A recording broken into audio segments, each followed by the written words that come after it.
he's in there. Yeah, he is. Right there, right in front of me. What a... Oh my fucking Another one God. to my right. It's a different team. Advance is right there to your right. To your right. There. Get me.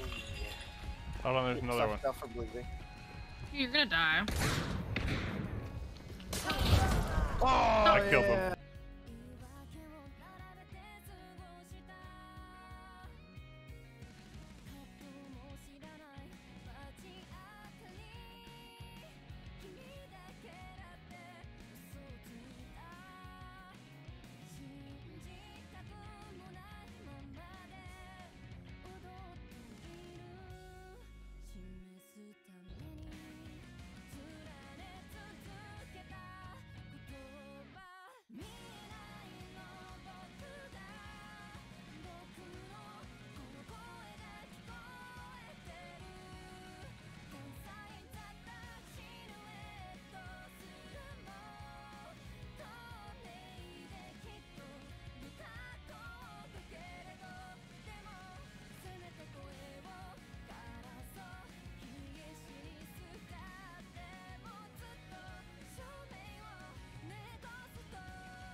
Hello, welcome.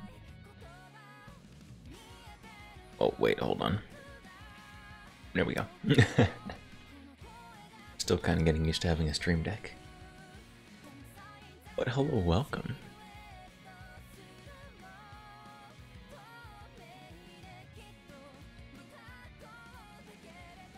Self shout out and known channel. Yes, I had to. That's how I be sure my stream deck is connected.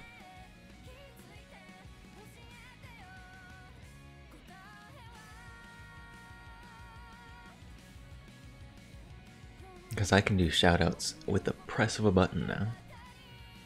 Well, the press of 2 buttons, but that's close enough. Same thing.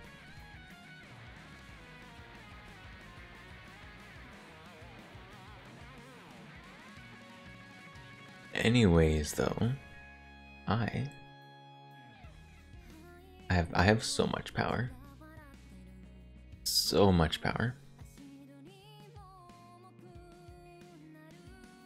Sponsored by Knockout Rage.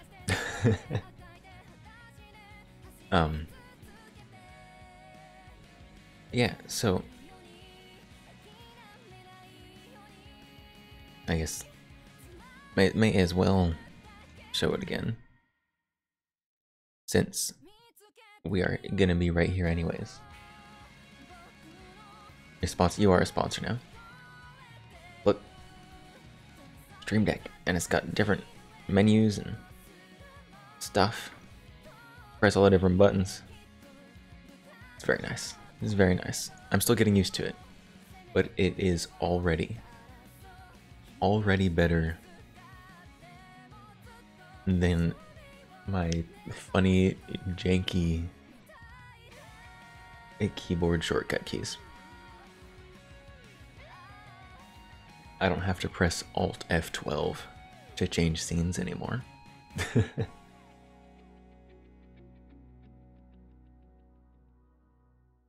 Also, I can move myself around without alt tabbing, for the most part.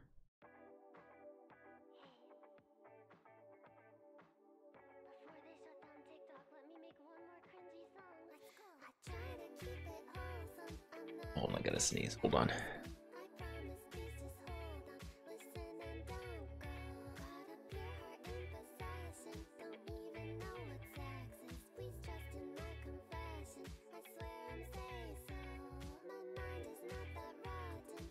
There you go. You're welcome.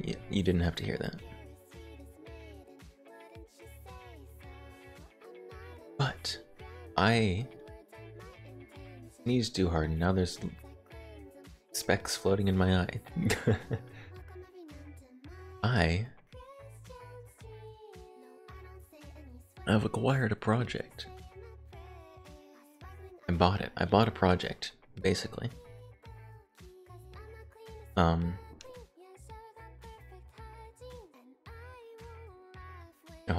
Hold on. Need to get something to put this on, so I'm not putting it directly on my white mat. It already is getting stuff on it, but it is very dirty. So give me 1 second. I'm gonna astral project here. Just don't pay attention to it.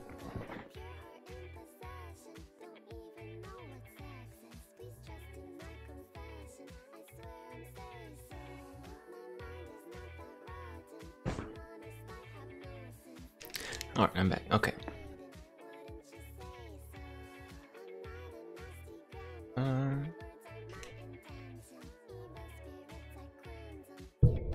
Alright, there we go. I can put it on this. I know this looks gross. That's because it kind of is. But I don't want to put this on my nice white desk mat. So, this is where we're doing it. Pull this stuff a little bit. Ignore my gross cleaning rag. Okay. Well, don't ignore it. It's here, but it's a cleaning rag. That's what it's for. It's for being dirty. Alright, so what I got. Are you ready?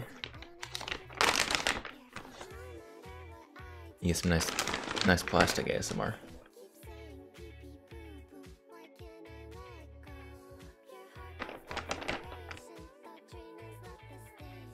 There it is. Kinda. So, what I have gotten.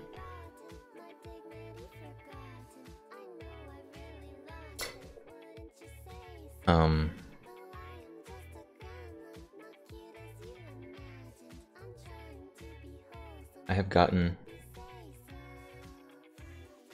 too dirty to put on my whatever. Putting it here. I have gotten parts kit for a VZ61 Scorpion. Knockout. Thank you for the bits. Guess I have to pay you if I'm a sponsor.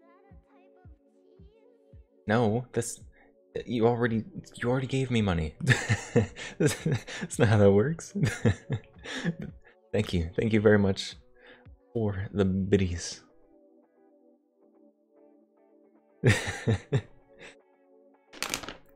Thank you very much. So yes, what we have here, this is obviously not all of it. VZ61 parts kit that I have some pieces of right here. Hold on. It's in a lot of bags. Some of which I will take stuff out. We've got the bolt. All this stuff is just absolutely nasty.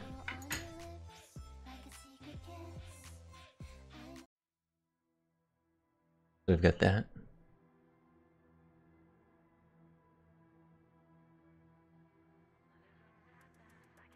That is in fact bolt.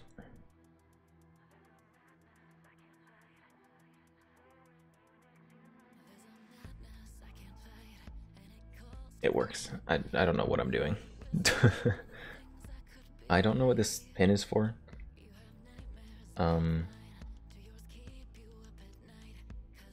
These obviously are going to go on the side here. These are the charging handles. Little itty bitty guys.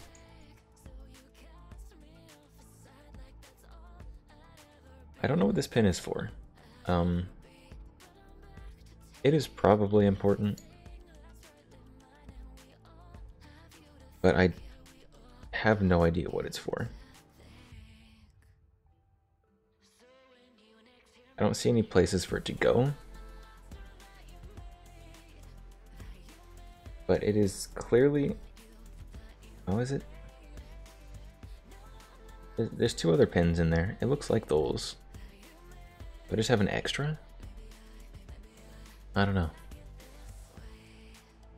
Hand reveal? Yeah, hands. I have done hand cam streams before, so it's not like a terribly new reveal.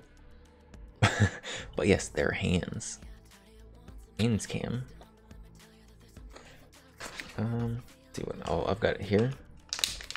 This is the barrel, I think. Yes, this is... There's the barrel.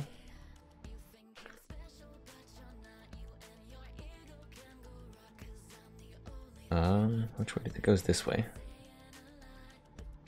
It goes inside this. Maxi hands, reveal. Of course, I have very nice hands. I know this. You can do the Tokyo Ghoul finger crack. Except my fingers don't crack when I do that. It's a finger stretch. Tokyo Ghoul finger stretch. Alright. Next piece.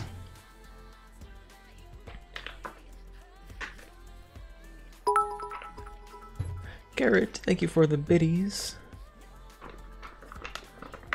Very much appreciated. What are those? Pride flag biddies, I think. Pride, yes, that's what it is. This right here, oh, this one is really gross. Got rate reducer in the grip right there. This piece moves.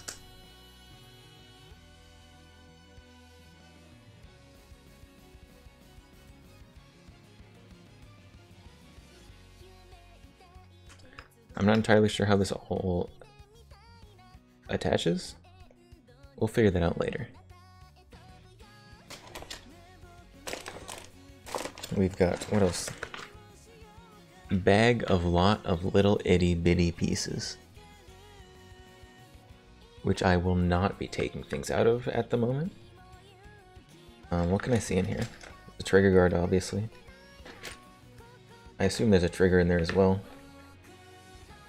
Lots of springs.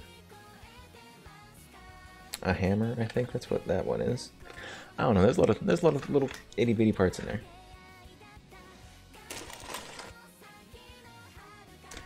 And we have our cut up receiver, which is why they can mail all of this straight to my door, because it's not a real gun yet. And we've got our torched receiver set right here in 4 pieces.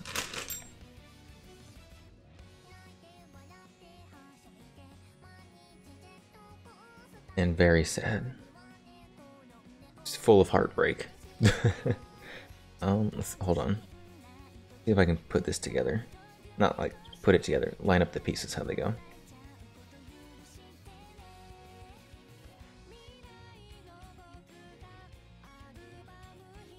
They go like that.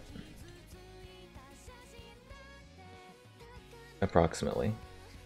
There's a lot of metal missing from in between these pieces, so they're not exactly lining up perfectly, but that's approximately how it goes. And all these other pieces go in here and in here.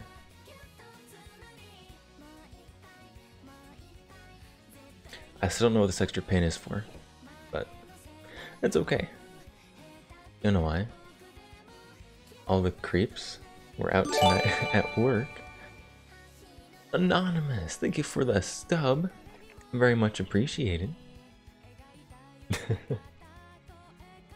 the two gift subs. Very much appreciated. Thank you very much.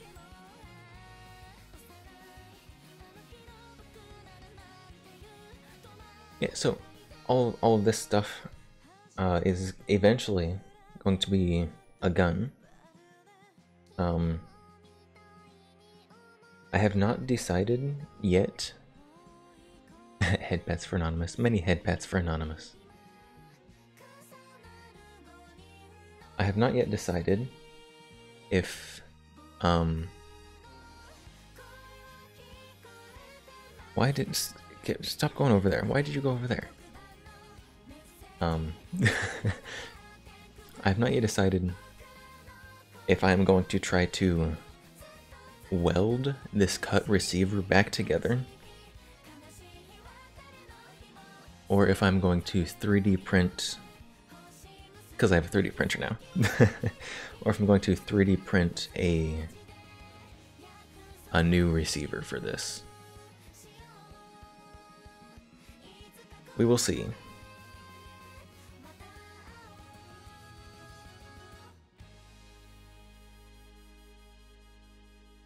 What is this? Oh, that screws in. That's how that goes together. I can attach this. Ready? I just now. Oh, I can't.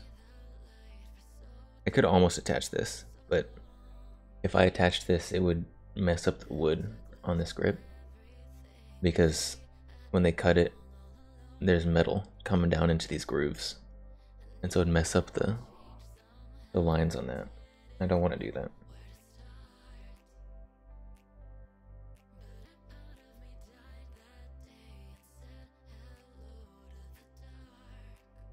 Yes, this is what I've acquired. This is my new project.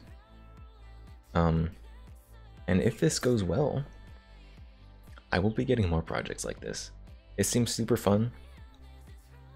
I don't know how to weld, so that's a little bit of a hang-up. But it's never too late to learn though, right?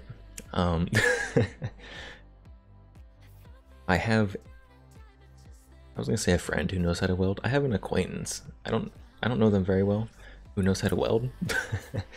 So maybe they can teach me. I don't know. We will see. If they won't teach me how to weld, then I don't know.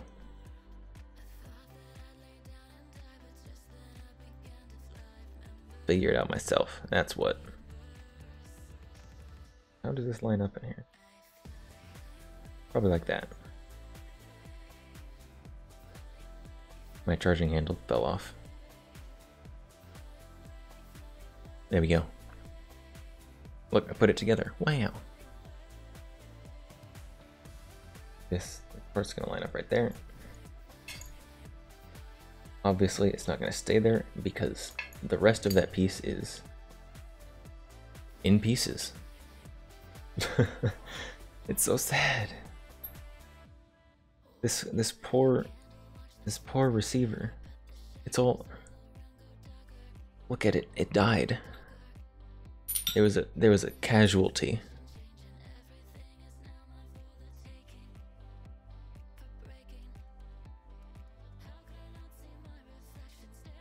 That way. That one goes that way.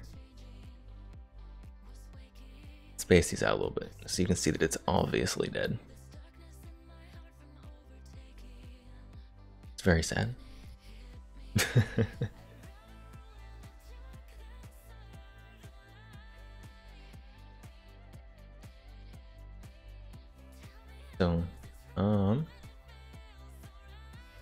So this parts kit, I got it for very cheap because they are very cheap right now, I guess.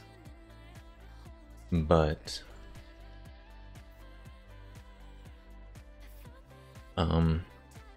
if I was going to buy one of these guns, like a new production one, it would cost like $800–900. Obviously, I would have a complete gun, not one that's all cut up into pieces, but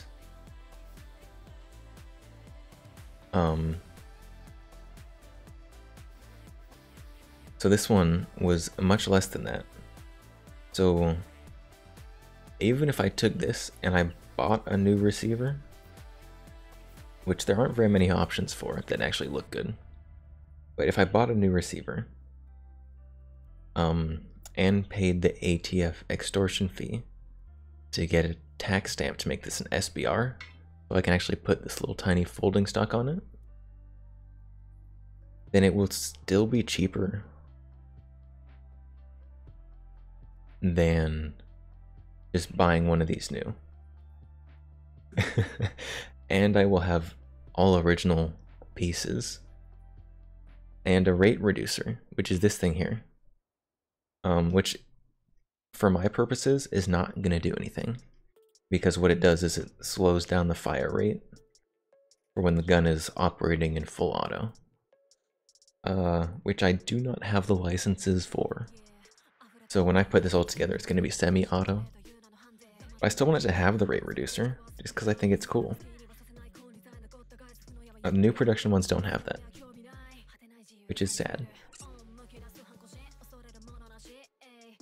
But yeah, so basically, I'm going to be paying altogether less money for a cooler gun that I will have done all the work on myself, which is just satisfying.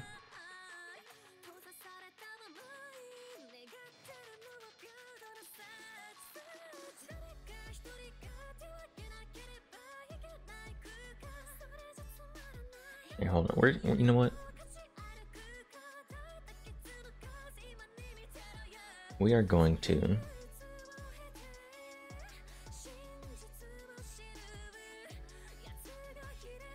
watch a video on this gun right now, because I want to.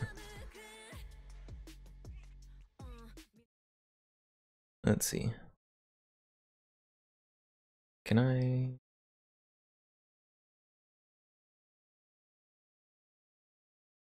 Okay, well, why do you not stay where I want you to? Okay, there we go. There we go. Hi guys, thanks for tuning in to another video on ForgottenWeapons.com.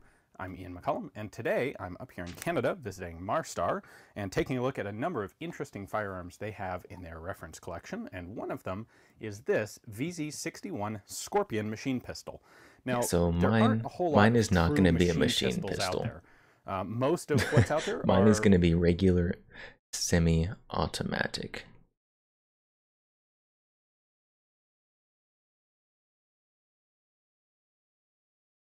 Let's. I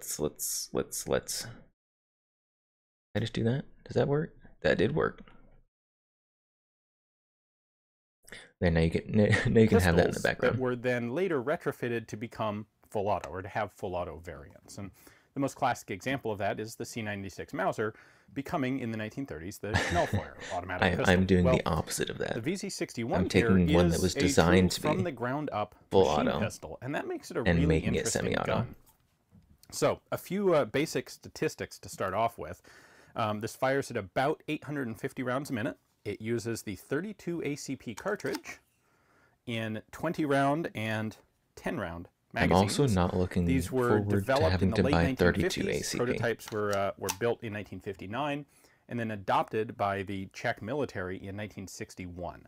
Now, why 32 ACP? That's one of the first questions that often gets asked. The answer is 32 ACP is conducive to a machine pistol. In order to make this something that's actually more useful than a true submachine gun, not sure how, it has to be very compact. If it gets I'm not sure how much bigger than 32 this, ACP well, you might as costs well right carry now. a submachine gun and have all the benefits that that offers. A small cartridge like 32 ACP makes a small gun more practical. In addition, 32 ACP was a caliber in standard usage by the Czech government or the Czech armed forces at the time, so it made sense. Later on, this gun would be adapted to a number of other calibers, including 380 and 9mm Makarov. But the originals were 32 ACP. And that's why we have the curved I do believe magazine mine's as well, is to accommodate 32. the semi-rimmed cartridge of the 32. It should be. So the next question that comes up, The barrel or doesn't should say come up, anything, is but what's the point? Why do you have a machine pistol? And if you're going to design one, it's important to figure out exactly what it's going to be used for first, and then design it around those criteria. I Well, I in the case really of like Scorpion, the safety purpose selector on was these. to I have a think they're personal defense hilarious. weapon, especially for like armored vehicle crews. They have Guys who needed some sort of safe, weapon in semi-auto, case they and had to full auto, evacuate their obviously. tank or their APC, but they And didn't they're have marked room safe in as an 0. armored vehicle for a full-size Semi-automatic rifle, is 1, or because necessarily you even pull the for trigger a once, you submachine get gun. 1 bullet. But they wanted to have And more full auto firepower on is- hand than it says just 20. a standard sidearm, a service Because you pistol. empty the magazine, which is That's 20. actually one of the relatively few And I think it's I think good that's funny. reasons to have a machine pistol. And that's what this was designed specifically for. So we have the small cartridge, we have a compact overall size, the stock folds up very compact over the front of the gun, and it comes with, see if I can stand that up there, there we go. It Mine was doesn't issued stand with up. an actual belt holster. Now, a lot of machine pistols, especially have that. historical ones, have holsters that that. double Look. as shoulder stocks to kind Wow. of kill 2 birds with 1 stone. The Schnellfeuer is the classic original example of that. And then, of course, there are things like the Russian Stechkin, which I also really want to have carry this, shoulder I'll be stock honest. holsters. When it's all The done, problem with a shoulder stock holster is they tend to be a little bit fragile. I'm gonna because open they have carry to be this. made out of some hard 'cause shell of- material 'cause that will Texas. retain its shape so that you can use it as a stock. But they also have to be hollow to hold the gun. And you end up with stock got designs belt that loop. are liable to cracking or breaking. Well, the Czechs ignored that. They went with just a plain belt holster. And that also, by the way, is why these have 10-round magazines, because with the 10-round magazine, this thing slides nicely into its Oh, if you carry, you have holster. to have the 10. like that. Now, this is pretty huge for a pistol holster, but this is I substantially don't have any smaller than a magazines. submachine This did gun. not come with any And magazines. you can, in fact, practically wear this on your belt, as in you can, in a practical manner, just I should get wear some, that on shouldn't your I? belt, and it doesn't take up very much space at all. It can be drawn fairly quickly, put into action with the shoulder stock or without, and you have a pretty a gun with a substantial amount of firepower. It may be using a small cartridge, but at 850 rounds, it puts out a lot of cartridges. Now, this is actually 850 kind of rounds a minute, different but with answer to the 20-round same question magazines. that led to the It's M1 ridiculous. carbine. The M1 carbine was not necessarily for troops in armored vehicles, but it was for support type troops who didn't want to carry around an M1 Garand, but needed more than a 1911 pistol. So they came up with this intermediate sized carbine that was light and handy to carry. Well, if you take that same requirement and emphasize the size and the lightness even more at the expense of ballistic capability, you end up with something like a Scorpion. To consider the purpose of this, we can compare it to the M1 carbine. We can also compare it to the Stechkin. The Stechkin is very similar to this in size. It's a little more powerful with the 9x18 Makarov Stechkin. cartridge. We could So also this- I compare think the this to Stechkin the is just a HK full MP7, auto and we could Makarov, compare basically. it to the FNP90. Now the P90 is a little bit more like the M1 carbine. It's a little more of a submachine gun or carbine style of weapon. The MP7 is maybe a little closer to this. The Stechkin is very close in general form to this, although with the magazine in the grip. These are all a single family of guns, and that's kind of what the personal defense weapon encompasses. Something more than a pistol, but less than a carbine or submachine gun. Now, there's a lot going on inside this gun, a lot more than you might expect. This is not just some simple blowback open bolt. Got the rates. thing. Tell me about So, the rate Let's take reducer. this apart and look at the mechanism. We don't have a whole lot in the way of markings to show you on these The rate things. reducer's They're not so marked hot. VZ61 or Scorpion anywhere, but there is a factory mark and a date of production here on the bottom of the magazine well. This is a 1975 production, and we have a Mine's a 74 Crosswords production. approval stamp down here. Oh, not close Just for enough. comparison's sake, here's You guys another example. obviously cannot see it in This that little is a tiny camera. 1963 production, so 2-year date stamp, But my little tiny that military approval mark. forward piece, it's And got then a you're also going 74 to have on the it. serial number on the upper receiver right there. Now, taking a look at controls, we can see that this really is built as a submachine gun in pistol size, unlike a lot of machine pistols, which are pistols that are adapted to full auto. So if you look at the controls, obviously the magazine is sitting here outside of the grip to allow a more submachine gun-like bolt instead of having a reciprocating slide on top. We have a magazine release button here, just like a typical long gun. We have a safety selector back here. It's marked 20 for full auto. Yes, this and is then the- middle I love this position part. is safe, 0. And the rearward position is 1, semi-auto.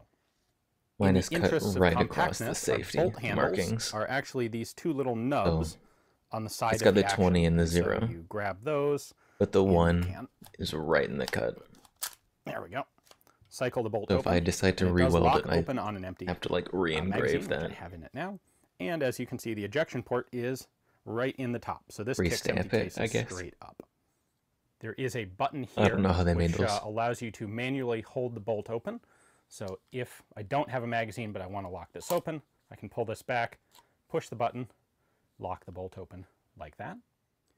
The sights are really not the strong point of the gun. They are this just simple U notch. There's a flip to it. So you've got a 75-yard notch or a 75-meter notch and also a 150-meter notch that shoots a little bit higher. Those are coupled with a flat-top 150? round front post. Mine's at 4 for some There. reason. One neat feature of this, if you Oh, look it's just got a closely, it's got a you'll notice really that long the top. front post on is the threaded one. into the front trunnion of the gun. However, the aiming point itself is actually eccentric. It's off-center on that threaded post. That is done so that you can adjust elevation and windage both simply by threading that front sight in or out. So you screw it in or out to adjust your elevation, and then to adjust your windage, you just rotate it through a 180-degree arc of travel left to right to put the sight exactly where you need it for your windage. Wow, that's The awful. idea is the amount of travel required there is inconsequential in its impact on your elevation. So for elevation, it's kinda you're gonna big be turning brain, it in But it's also half awful. rotation increments. And yeah, so something like a machine pistol, that's perfectly adequate. You'll find that on some other firearms designs as well, mostly submachine guns. Then we also have a pair of front sight protector ears right there, and those actually double as the retention springs for the folding stock. So this is a wireframe stock that is affixed to a dovetail here on the back of the gun, and this has a rotary hinge. To unlock it, you just squeeze the two wings together like that. That unlocks the hinge there. This is a wire I want stock. this completed so the bad. stock unit is dovetailed into the back of the lower receiver assembly. I know it's going to take me like And then a we have year this to rotary do. hinge. In order to But unlock the stock, you simply I squeeze still want the it. two parts together. That unlocks it, allows you to fold it up, comes all the way over the top of the gun, and then snaps in place over those front sight protector wings. That keeps the stock nicely out of the way. It does not interfere with your sight picture because the sights are right in the center, and then the Mine is in butt better plate, condition such than as that it one, is, I think. nests over the barrel. That is also why the Obviously, stock except is so for the short. piece that's That cut stock into is as 4 long as it pieces. possibly can be Obviously, without that coming in one's not front in of the better muzzle of the condition. gun. So it doesn't extend the overall length at all.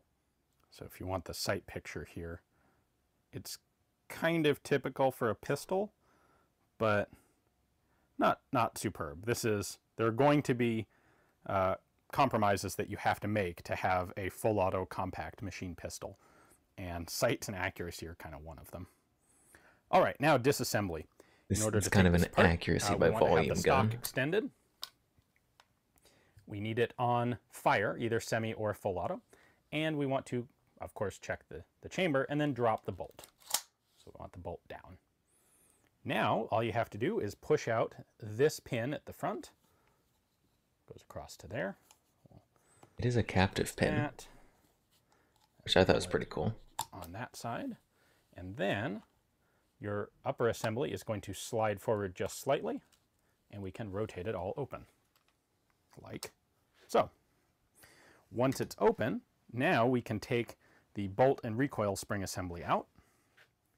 By the way, this assembly stays I don't know how the together. barrel So this is attaches. an elongated hole, and does the when barrel the pin attach? is out, this can travel back and forth. When the pin is in, it locks these pieces in their assembled position, so slightly backward. That's with the pin out. That is assembled, and when you put the pin in, it holds it there. But this allows us to disassemble the gun without actually having the pieces come apart, without having the pin come loose, so there's nothing that can fall on the ground and get lost. Anyway, you will notice that the slots for the bolt handles are slightly enlarged at the back. This is farther than you can pull the bolt back when the gun is assembled because the recoil springs are compressed too tightly. So we're going to pull the bolt back to here, and then these two little bolt handle knobs can come out. He said knob. That one I'm a child. Cool. And the other one just fell right out. That's perfect. I suppose those little bolt handle knobs could get lost, but, well, nothing's quite perfect. Now we can just pull the bolt and recoil spring assembly out the back of the frame. Looking more closely at the bolt assembly, we have a dual recoil spring, dual guide rod assembly here. These springs are held on by this cap at the back. I'm going to leave that in place for the moment. Breech face is here with an extractor on top and, of course, the ejection port on the very top. This is hammer fired, so it does not have a fixed firing pin. Fires from a closed bolt. This is a very well-behaved gun. Well-behaved. It's a good boy. It's a good boy. And you'll notice there is a hole here with a little sear-like notch. That is for the rate reducer, and that's an important and clever and interesting element to this gun. So we'll come back to this in just a moment. The one last thing I want to point out is that the breech face is only about 60% of the way forward in the bolt. This has what's typically called a telescoping bolt, although it isn't actually telescoping, it's more like overlapping, where the barrel actually comes all the way back inside here. So the front end of the bolt is actually wrapped around the rear end of the barrel. The famous gun that does this is the Uzi, but there are a number of other examples. It was originally actually designed by the Czechs. Mac 10, 11, and 12 do that as well. The idea here is this allows you to have more mass to the do. bolt Definitely without do. making it longer in the back and requiring a longer receiver. You can kind of see that in the receiver here. If you look down, you can see that the barrel sticks back in the receiver. What is the barrel Well, attached? just as far as the bolt sticks forward from the breech face. And yes, this gun is quite dirty inside. It's been shot a lot. Now the back end of this receiver has a lot of stuff going on. We have two elements. I am going to have to put that together. The rate reducer back here, and we have the fire control group here. So That is- being hammer fired, it's kind of impressive. That is a lot. They found room to put a whole fire control group inside this little bit. Yes, that's why this little So parts bag has so many parts in it. on full auto, so I have to depress the auto sear. This is a safety that would release the hammer. I could probably do that when I'm without holding the instructions, trigger right? Down. There we go. So if I hold the trigger, I'm not when going the to bolt I'm not cycles going to back, put it's this going to together without recock the hammer. instructions. And then you don't want the hammer to If fall I did before the that, bolt is all the way in battery. It would end So up that's being why you full have auto, which this is little guy. quite illegal. When the bolt goes forward, it's going to depress this. Let's see if I do it from this side. Once that goes down, that acts at, think of this as a secondary trigger. So in full auto, this is your primary trigger when you want to fire. That's going to fire the gun, bolt comes back, recocks. Now I'm still holding down the main trigger, but in order to delay firing until the appropriate point in the cycle, we have this lever up here, which acts as sort of an automatic secondary trigger. Wait, so for lack of all you better have to do to term. make this semi-auto is just If I switch this to put semi-auto, down that one piece, I then think. this gets clicked down and it's going to stay down while the bolt is forward. When I pull the trigger, same thing's going to happen, except in semi-auto, this no longer fires the gun. I think that's all you have. I Okay, think all you now have to on do is the just file more down that one interesting piece. bit. The rate And it's reducer here semi-auto. drops the rate of the gun from what would probably be about 1,000 rounds or maybe Obviously, I'm going to 1,050 check rounds that per minute down to about 850, which is definitely more controllable. because I don't want The way to. this works I don't is you want have to a spring-loaded accidentally hook here. make myself This do hook felonies. catches in this back hole of the receiver, right on that sear notch. But So I when do the still bolt want comes the all the way rate back, reducer to work, that goes in there. even though there's no It's gonna need for grab the it. bolt and hold it in in position semi-auto. so that it can't go forward, because the bolt's going to hit this because of the force that it's coming back with. Let's see if we can get a better view of that. The bolt hits that, which pulls this hook down. Then we have a bunch of stuff in the grip. So I'm going to unscrew our grip assembly here. We have this plug looking thing down here. That is going to come out, and it has its own That spring unscrews. right there. I can then pull the grip off, and now I've got this aluminum, well, it's sort of the grip frame, and inside it is a reciprocating counterweight. It does unscrew. So we have a steel I'll take that weight apart here in here just a second. that can slide up and down a bit. Now the spring here is going to nest inside there, and it's always pushing this counterweight up. So what happens is when this is We're doing it right now. I got impatient. Look at this thing, which would be screwed into this right here. Obviously it's not, because Our receivers in 4 chunks.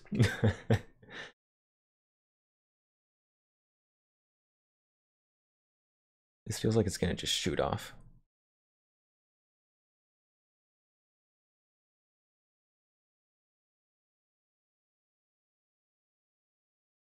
Oh, okay, there we go. There was so much threads. Got some kind of crush washer thing there.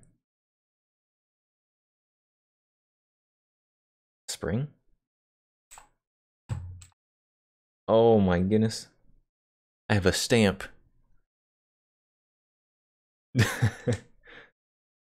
This is nasty. This has never been cleaned before. Oh, it's got some kind of, it's got a rubber washer in there.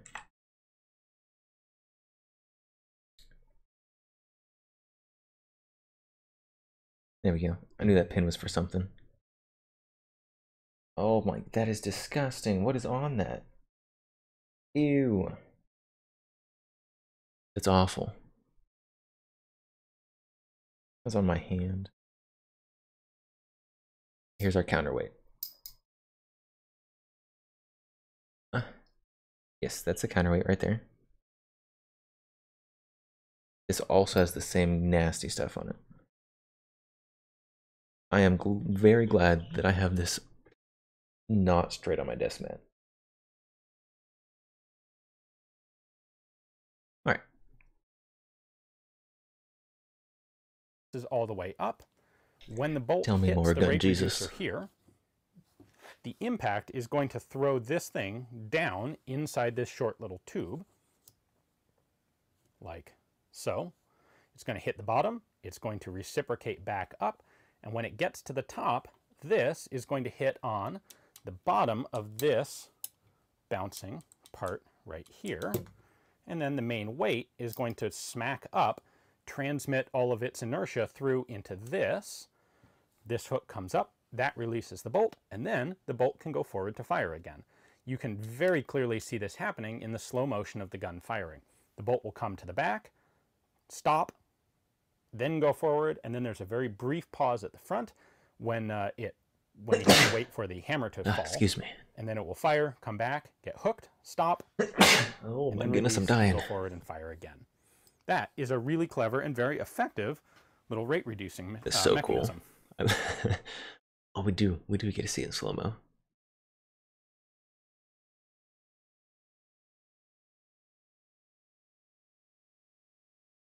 That's so cool. I want mine to do that. Obviously, mine's just going to do it in semi-auto. And I probably won't even be able to tell that it's happening. But I want it to happen. So all of those little cool technical elements inside make the VZ61 really a remarkably impressive design, technically speaking. It was pretty successful. It certainly worked well for the Czechs, and they manufactured them for quite some time. It also proved to be popular with security elements, security forces, intelligence agencies in some cases, and unfortunately, terrorist organizations as well. The people who want to sneak around with a high volume of firepower available from a very small package have all kind of, You're live. Hi, gravitated towards hello. guns like the Scorpion Welcome. because it does offer that. So We are learning about my gotten new a lot project. of negative association in the press, which is unfortunate given how interesting of a gun it is mechanically. Also, Now, congratulations I think it's about time for on me to still find being out alive. just how practical it really is to shoot. And I'm sure you would like to see some cool high-speed video of shell casings coming straight out the top of this thing. So we are going to go ahead and take this out to the range. Stick around. We will be posting that video tomorrow. Should be pretty cool, and I'm really looking forward to getting a chance. I don't have to wait for tomorrow because it already happened. Yeah, so for those of you who missed this, I have a new project right here. Well, let me put this back together real quick. Gross.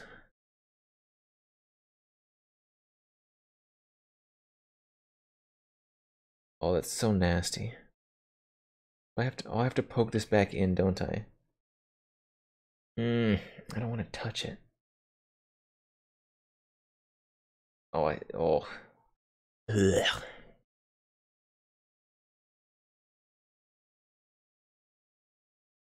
I just press it in? Yep, there's my stamp. Oh, that's so nasty. Leaving residue everywhere. I don't know what that's for. I'm gonna be honest. I think it's like a buffer, a little rubber buffer. All right, you go back in there.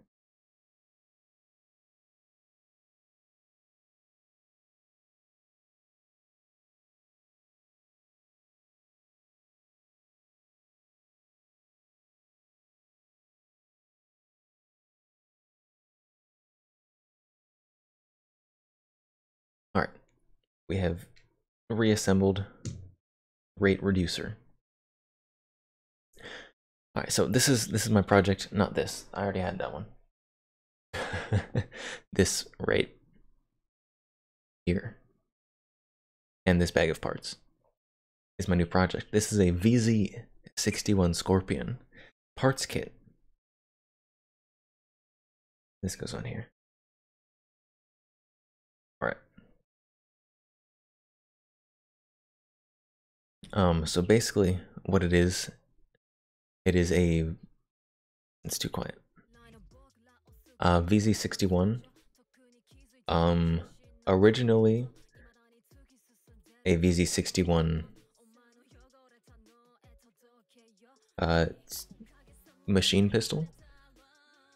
Currently it's not anything, as this poor receiver has been absolutely just mutilated and cut into many parts. It died.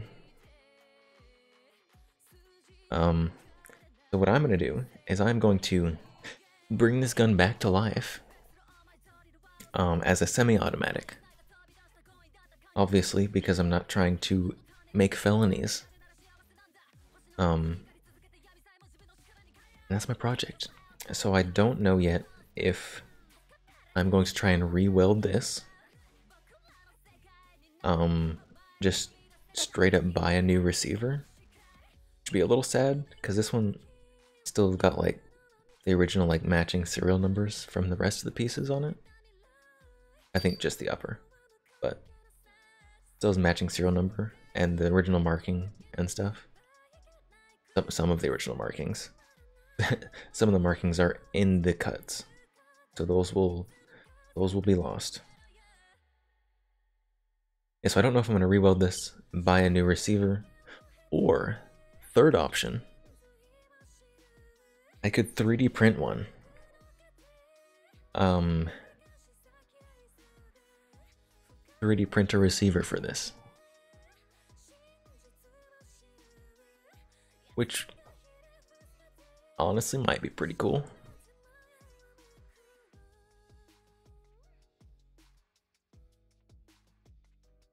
But it does not look as good. I'll be honest. It's really cool in concept. 3D printing a gun. A ghost gun. But it just doesn't look as good. It doesn't look as good.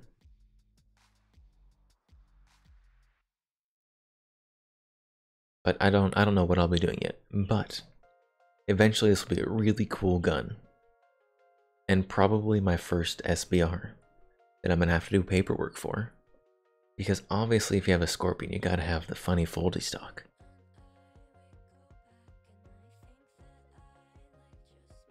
Yeah, that's my new project. I also need to figure out how to actually modify these parts to make it semi-auto, or rather make it not full auto. I think from the last video, just watching it and how it works, I think all I have to do is just like file or Dremel down like 1 or 2 pieces. So this shouldn't be too bad. Obviously the hardest part of this project is this.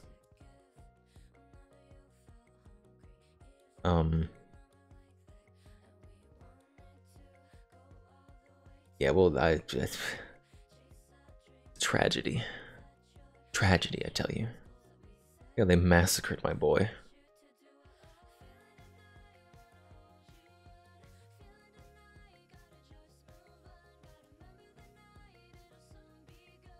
Yeah, so that's my project.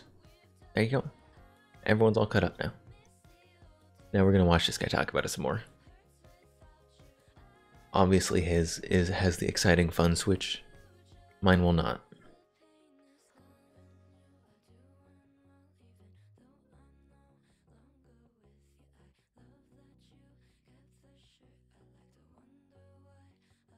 The volume on? It is on. Hey guys, thanks for There tuning he in is. to another video on Forgotten Weapons. Yesterday we talked about the history and the Oh, I mechanics. forgot. I also, I guess you guys can see it here. I have the holster for it. So whenever I finish this, I could carry it. Not like practically, but I could. Theoretically. Okay, that's all. That's all I had to say. And So if the I could, I VC61 would have Scorpion, to. And today At least we're once. out here on the range and we're going to do a little bit of shooting with it. Now, one of the real question on the range is how are you supposed to use this thing? Because it's not really a pistol, it's not really a submachine gun, it's not quite unique, but it's in between a lot of different categories. Well, we're going to try out a couple things today. So I've got the gun on, in its holster, and in this setup, this is in fact a substantially more convenient gun to carry than a submachine gun. It's huge for a pistol, but if you're something like a tank crew I or want an to carry artillery one so crewman, bad. someone who doesn't need a full-size gun but needs something better than a pistol, this really isn't that bad to carry around. Got a couple of mag pouches, also not bad at all. Definitely more convenient than a slung submachine gun or carbine. At the same time, it does have more firepower than a pistol. So, well, let's break it out and just see how it works. Look at that fast Put draw. it into full auto, charge it. Wow, that looks very jumpy. And you start with this little dinky 10-round magazine because it fits in the holster. Once that thing's expended, I'll just drop it in there, then we go to our 20-round magazines. 20 rounds, really not that large of a capacity for a gun like this.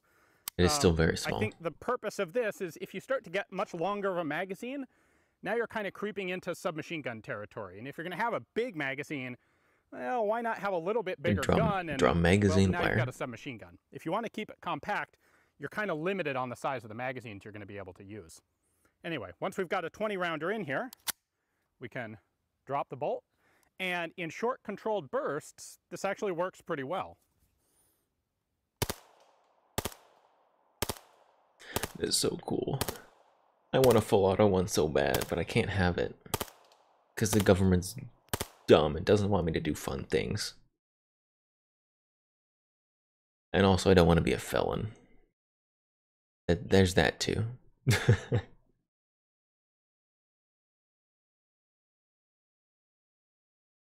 It would be very fun. It would not be worth having a felony for.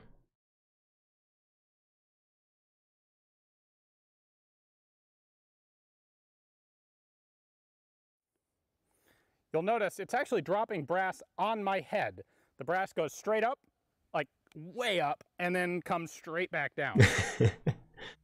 Yep. That's awesome. It's hilarious. It's a golden shower. Cause the brass is gold. Ah, geez. See, that's what I'm talking about with the brass coming down. What I was going to say was, as long as you've got the stock deployed, even in a full long burst, it's pretty easy to keep this controllable, at least on, you know, a couple foot square target, a human-sized target at 20 or 25 yards. Much more than that, it's going to be very difficult to shoot precisely, but you could definitely keep someone's head down with this. If you need to get out of your tank and get to cover because your tank's been disabled, this is a gun that'll kind Now of I take need a care of that tank. for you. I need a tank to go with my So a gun. couple thoughts about this. It does fire from a closed bolt, which is nice. That helps for accuracy. I've got the These sidearm. charging handle little Now I just need the nubs are tank. kind of annoying to use. They're Easy, you cannot really. do this really well. Okay, you can do it one-handed, but yeah, it's kind of weird. I understand why they did it that way, because you'd rather have a kind of obnoxious charging handle to use than have some big thing sticking out of the gun that completely screws up your ability to carry it conveniently. You also have a selector switch. So in semi-auto, you have a pistol.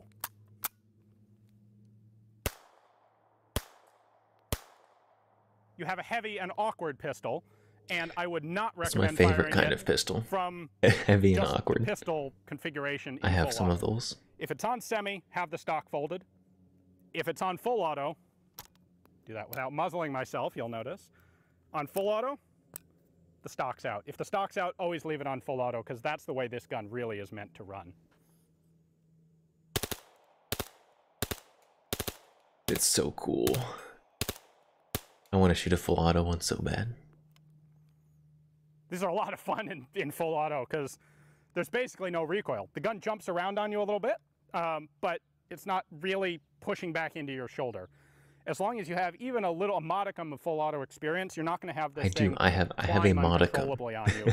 I have a with the stock. modicum of With full just the auto pistol grip, experience. Maybe different, but as long as you've got the stock out, it's a lot of fun. I shot a full auto Tommy gun Of course, once. fun isn't what it was designed for, Just but I can once. understand. Like 2 I magazines. can understand the utility of this. It's a gun designed for a very specific task, and the features of the gun are made to match that task, and it does it pretty well.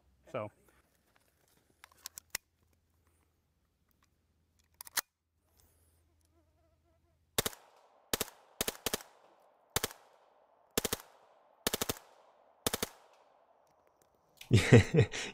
You can see the brass cases falling after he's done shooting. That was the most awkward reholster I've so seen ever. I made an assumption that was incorrect here. I assumed that this pistol, this machine pistol, would behave like most other machine pistols. Namely, if you tried to fire it this way, it would be completely uncontrollable and you'd be doing this. That's been my experience with all of the other machine pistols I've fired. However, I figured you guys would want to see it, so I took this slow motion video of me trying that.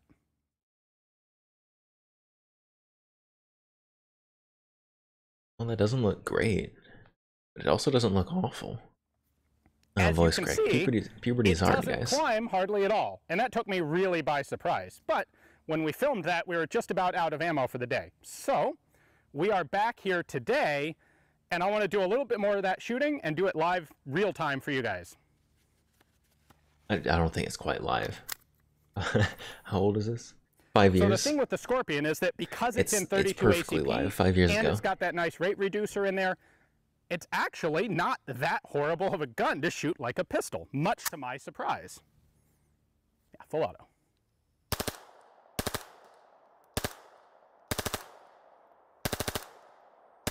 It's so cool. I want it so bad. You can actually control that thing. I guess I kind of am gonna have one.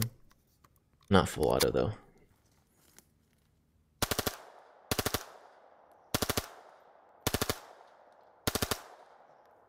Yep. And I'm out. So I stand corrected. While this is not as accurate and effective as a standard service pistol in semi-auto, when fired in this configuration, it's definitely controllable and it's definitely usable. And if you put in some time to practice, I think you could actually be really quite effective with it in this form. And that's pretty cool. I always like it when I discover something new and unexpected about a gun, and that definitely happened here today.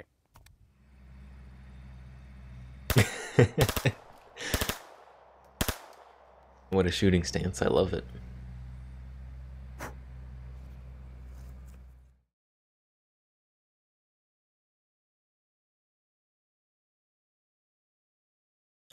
I love the slow-mo. You can watch the rate reducer hit the back and stay there for a second. So satisfying. Hopefully you guys enjoyed the video. Thank you very much for watching. I would definitely like to thank Marstar up in Canada for allowing me access to their Scorpion to do some shooting with. If you are into the shooting sports up in Canada, definitely check Man. out Marstar. They've got all sorts Santa- of firearms and accessories and cool Santa, you better go surplus do stuff this. as well. So, thanks for watching. Because I can't. I'm not Canadian. I'd like Who to is thank it? Marstar up in Canada. Marstar in Canada. Marstar.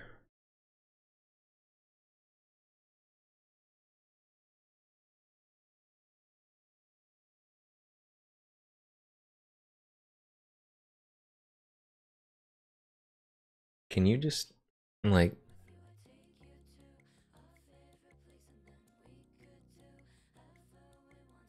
You like rent those or something at a range? They've got a clearance section.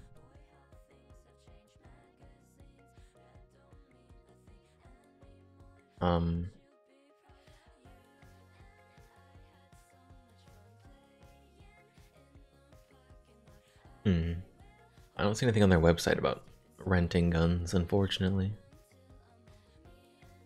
Obviously they're not selling that, I would think.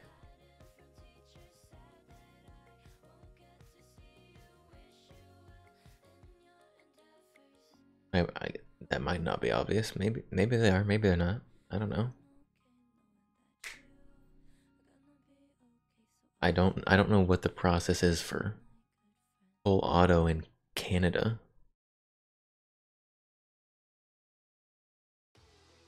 Probably not great.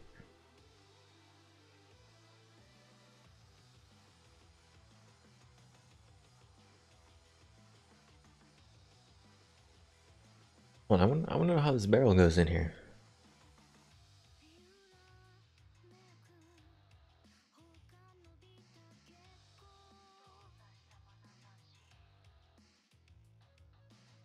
It looks like it's got some kind of block in there.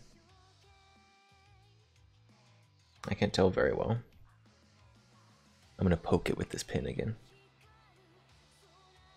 What this pin is for, it's for poking. I don't know how this barrel goes in here. There's no way it just like drops in and stays there. I'm gonna drop this in, it's gonna get stuck. Maybe it does. Maybe you do just press it in. I don't think that's right though. I don't know, I'll have to do more research on that. Obviously, before I put this all together.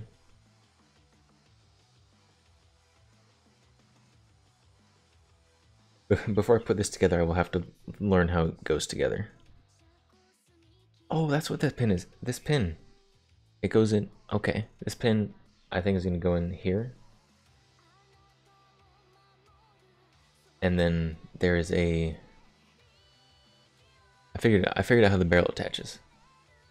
There's a little notch. I don't know if you can see it. Little notch right there. That's probably where this pin is going to line up on the inside. But I think that's going to be how the barrel attaches. Yes, this is this is my new project. I'm very excited about it. I still need to figure out how the details of how it's going to happen exactly.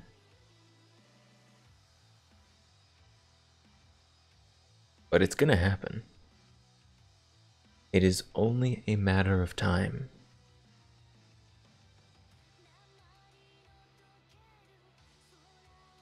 Until then, I'm going to have a bunch of bags of parts.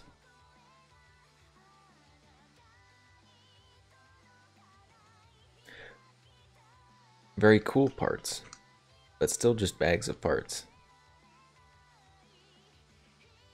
So, there we go.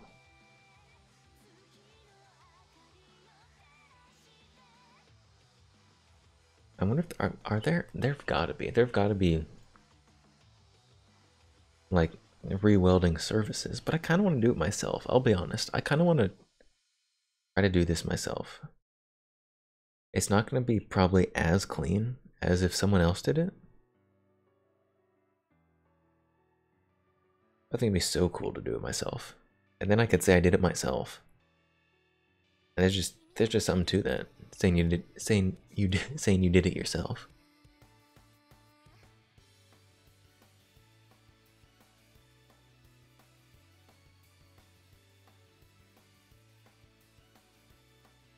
Let's see. Are there any? Just gonna open a 3D printer.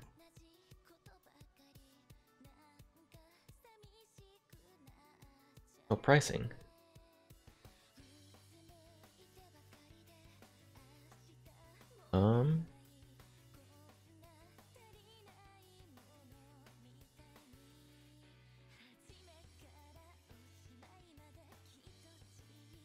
So, oh, $445. Man.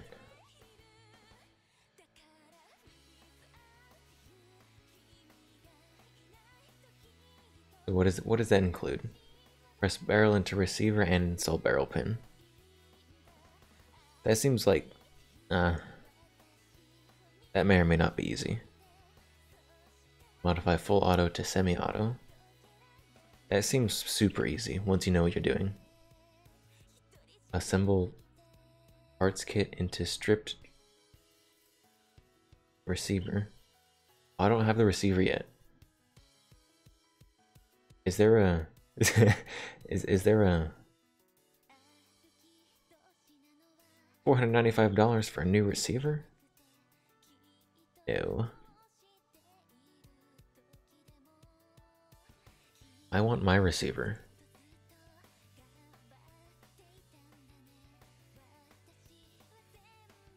Is there a re-welding service?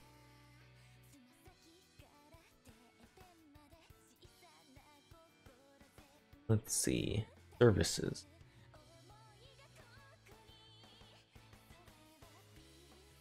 Raw receiver casting. I don't know what that means.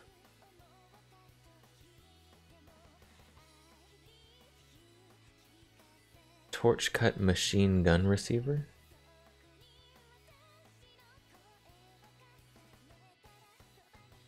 Oh, that's if you want to buy the torched receiver? I don't know.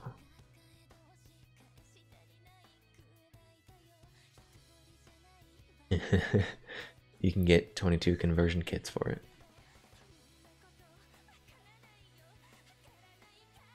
A 3D printer STL file. Nice.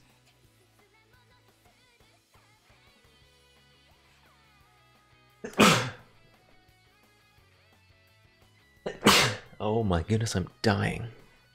I'm sneezing so much. I don't know why. Probably allergies.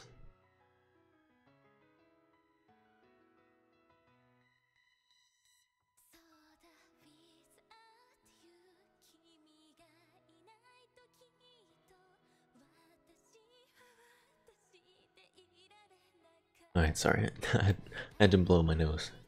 I assume you didn't want to hear that. Because I don't want to hear it.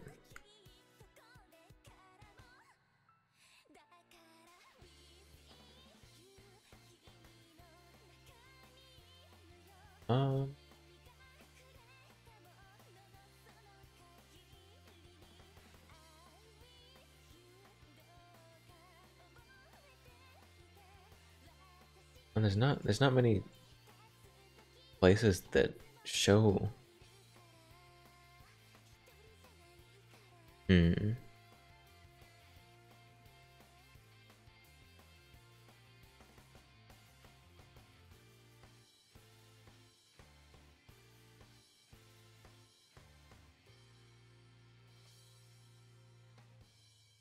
I don't.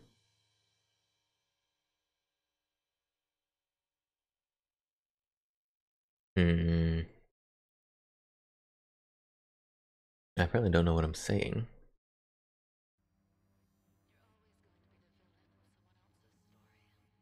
How do you weld something? How do you weld it together?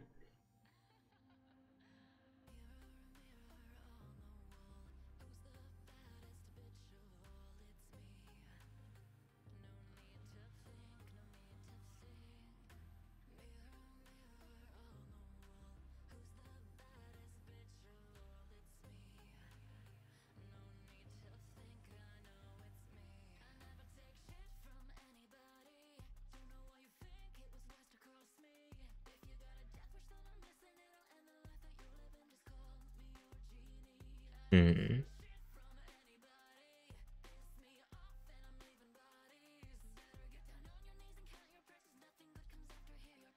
It's people saying that the torched receivers are still registered as machine guns.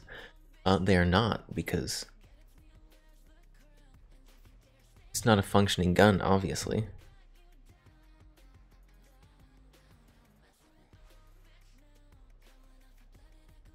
Let's see. What are people saying about re-welding these?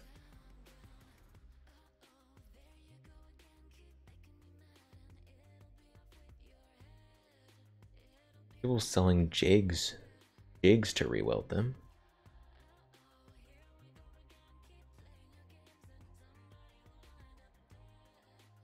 Oh, that's pretty smart, I think. So, that's about the same cuts as mine? Oh, it's not quite the same.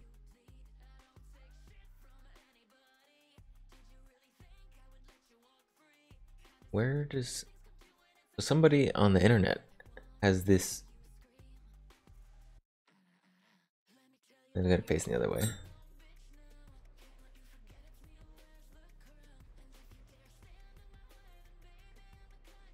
They've got the trigger guard attached to the gun. I think that would attach right there, though. Hold on, I gotta flip this around so I can have the same direction they're pointing.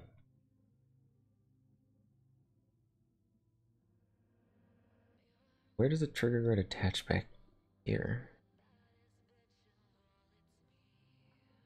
Oh, I think it attaches right in the middle of where the cut is.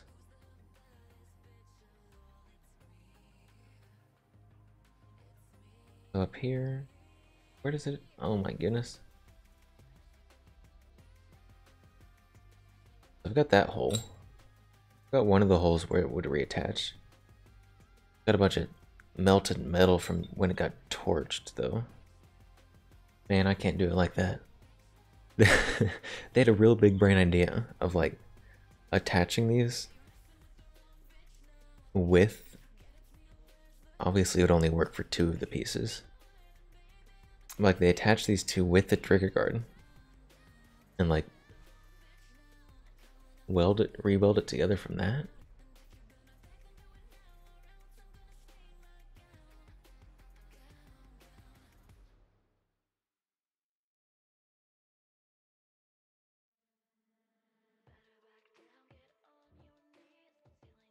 When you get the parts kit, don't be overwhelmed by all the little bitty parts.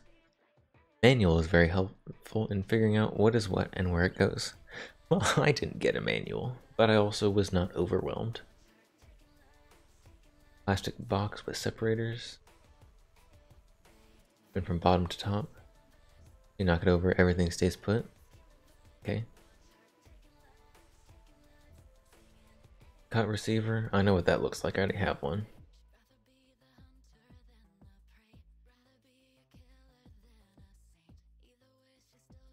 This guy's actually...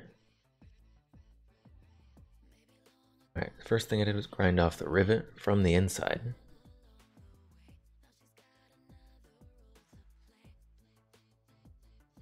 Holding trigger guard to receiver. First 2 pieces, then incorporate the mag well into it. That's these front 2. Put them together with mag installed. Give me an idea of how far apart they needed to be once mag was removed. Before removal, I measured gap at 2 points on one side with a mic. I don't know what that means. Clamped the larger part. Made measurements with smaller piece in place and clamped. We just clamped them together. Keep the inside of the mag well from getting excessive weld material in it. Also, to keep from blowing holes in a receiver while welding. Use a piece to Span cut at receiver's thicker end.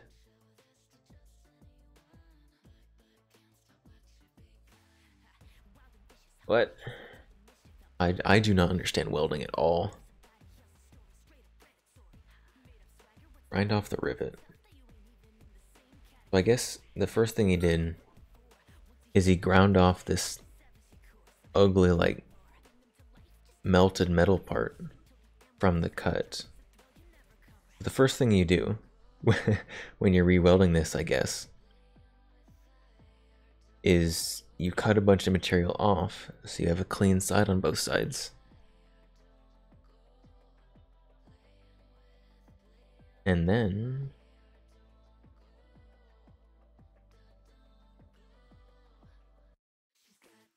use brass as backing plate.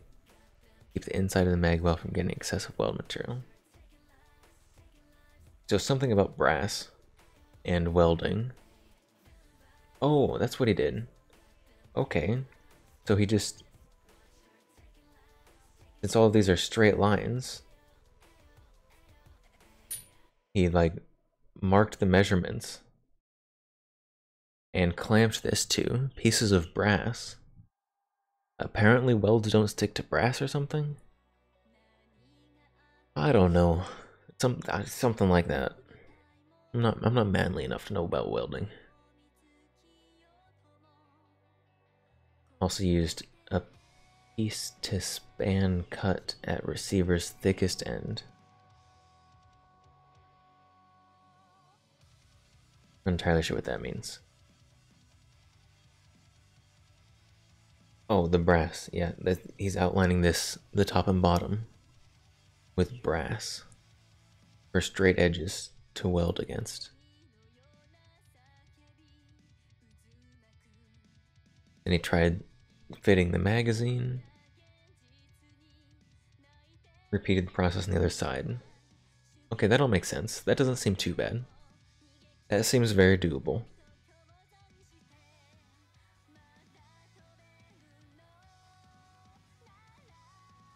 Forgot to mention about cleaning up slag from the torch.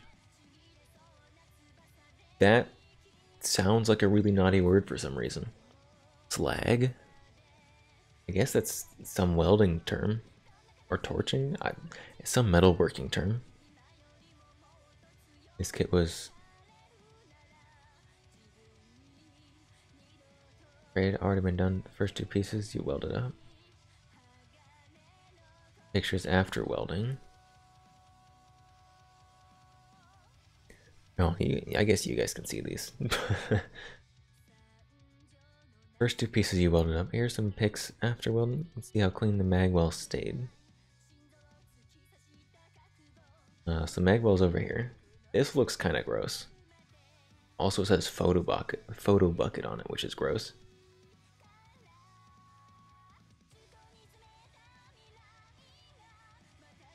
He did quite a bit of cleaning up. Mine's got a bunch of just like, oh, can you see it?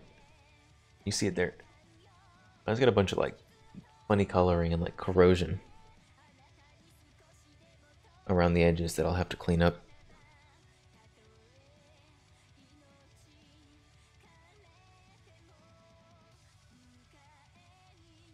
That one wasn't pretty. And the heat way too low for the fear of burning through. Adjusted heat and the next one came out better. Burning through? That's not good looking. I want to be able to do it and have it look really nice. I guess probably the way to do it best would be to weld on a little excess material and then remove material down to the point where you wanted it to be. You put on too much material and then you remove down to where it should be, I guess.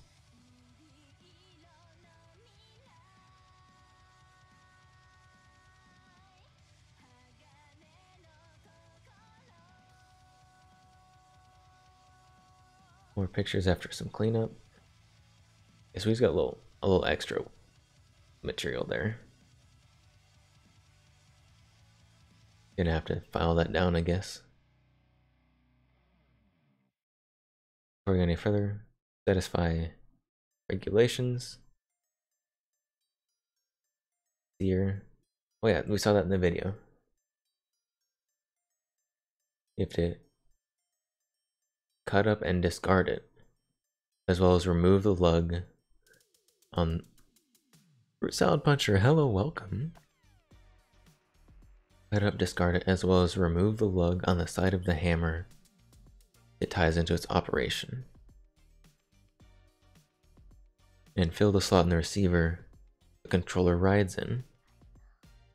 Oh, it is more in depth than I thought. I thought you were just gonna have to like cut off the top of it, because like that's what makes it function. Below are the parts unmodified. Second pick is of controller cut up with stub on hammer removed. Third pick is slot and receiver filled with cut controller piece welded shut. Alright, so this there cut up this piece and ground off this little nub right there. This seems a little excessive, I'll be honest. Why do you have to do that much? Like, if you do either one of these, then it's not gonna work. I don't know. And this one, just showing that he closed a hole, I guess. Oh yeah, he closed this right here, because that's open on mine.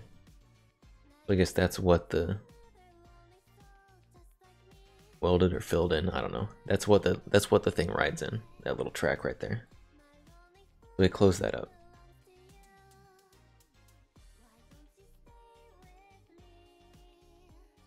Not a lawyer, nor do I play on a TV.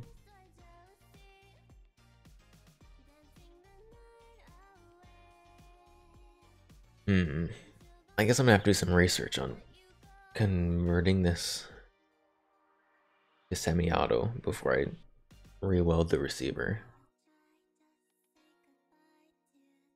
Because apparently it's more in-depth than I thought it would be. Although I guess you have to make it so it's not easily convertible to full auto.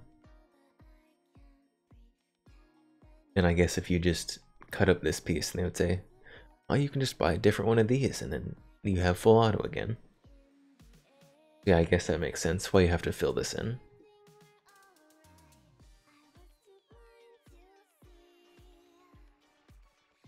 Yeah, once you fill this in on the receiver, then there's not really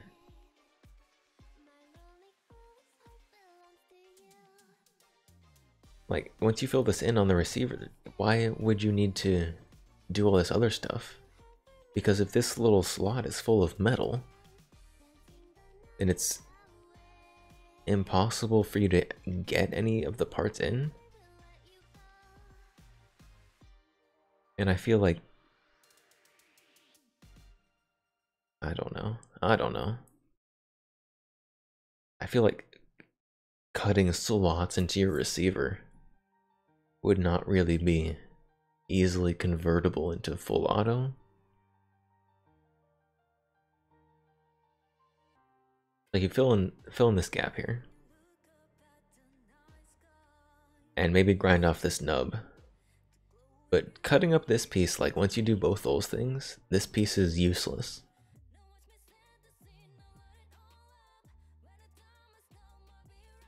Because you literally can't install it. And even if you cut this, if you also don't have this nub here, then even if you put this in, it's just gonna sit there and wiggle. Like, it doesn't engage with the hammer.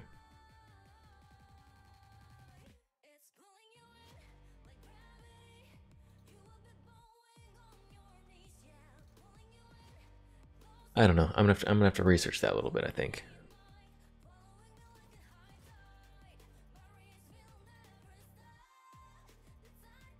Because what this guy did seems excessive. I'm not a lawyer. Don't if you're doing this yourself, don't take my advice for gospel.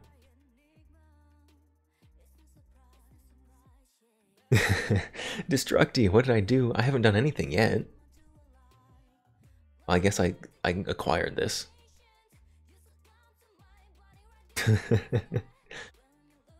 I have acquired parts and pieces. And this tragedy right here, that is the receiver.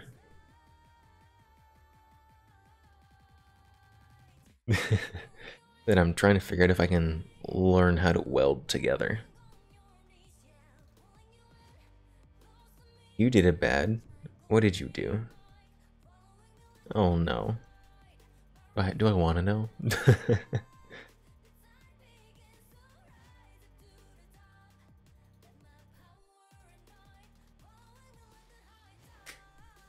You was gifted a sub?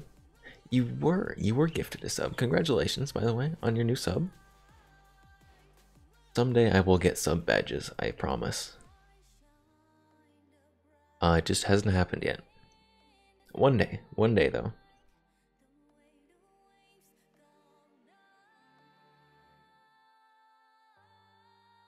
Yeah, so it's Impact, since you just got here.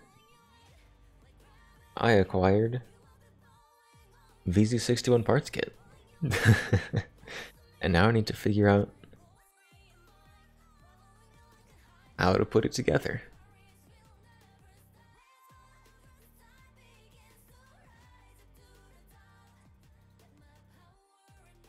I need to figure out how to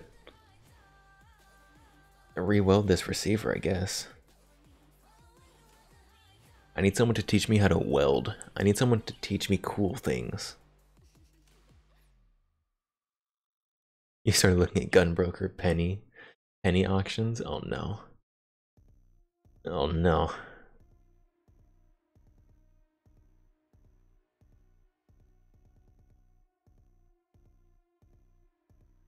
That is, you made a mistake. Are there any good ones?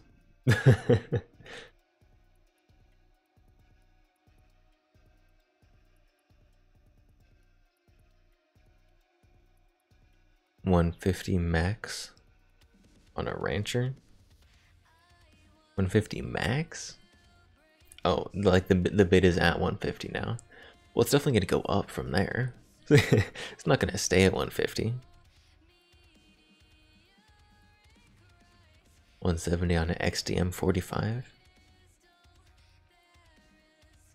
It's better than XDS 45. The XDMs are alright.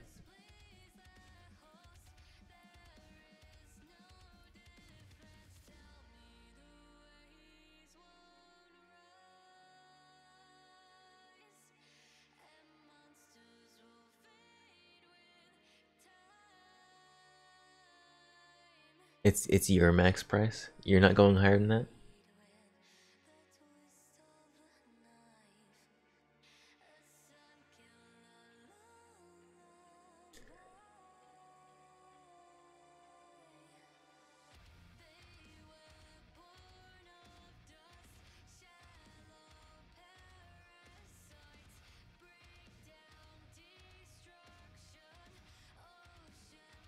Not at the you're not bidding at the moment.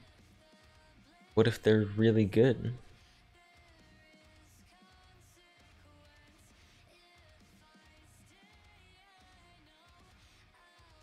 XDM is at 105. Oh. I'd buy an XDM for 105. Mostly because I know that in like a few months I could like flip it if I needed to. Probably the wrong word. I could not sell it at a loss. You have the highest? Nice. Hopefully you get it for like 120 bucks.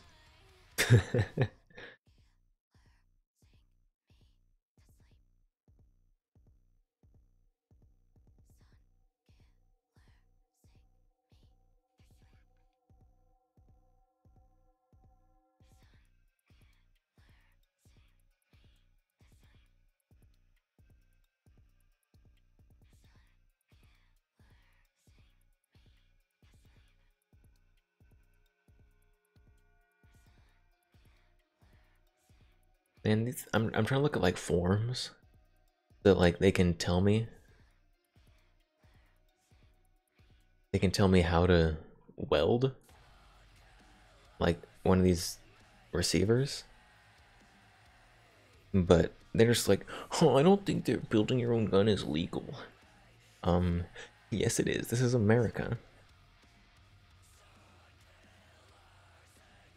And I do know that it is perfectly legal to build your own gun.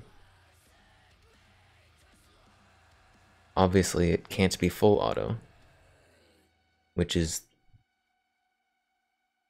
the not easily convertible part is what I'm questioning how much I have to do to achieve that.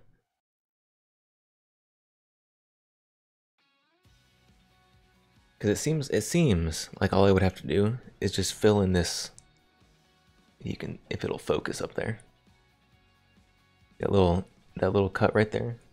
That's what the auto sear runs in. So if you just like fill that full of metal, then obviously it can't be full auto. And you have to cut into your receiver to make it, to do it, which does not seem like it would be easily convertible.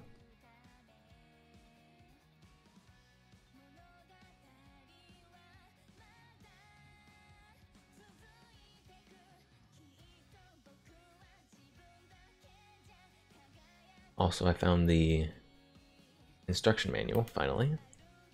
I have that.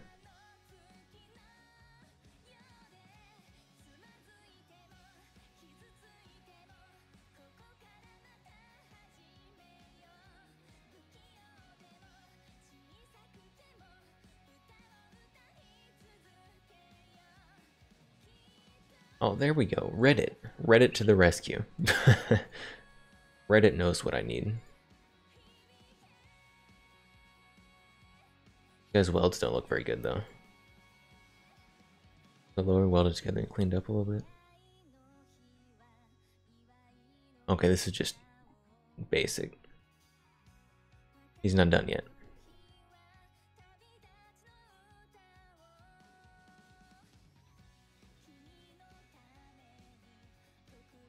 Is it possible to turn down my own rivet? Wait, the trigger guard is riveted in?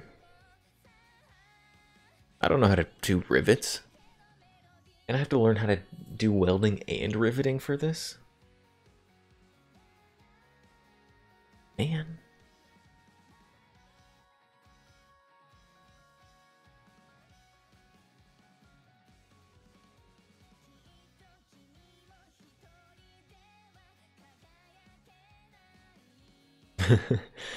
Does anyone know the correct drill bit to use? I wanted a YouTube video where the guy named watched a YouTube video where the guy named 3 different sizes, but he's speaking a different language.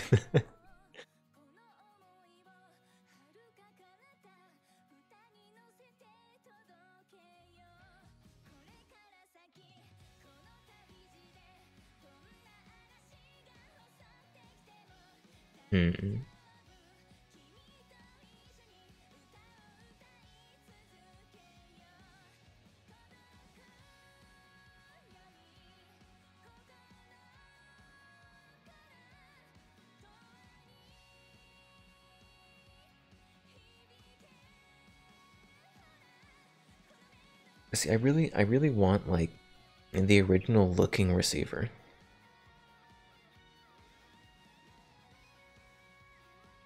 I don't want to have like some new like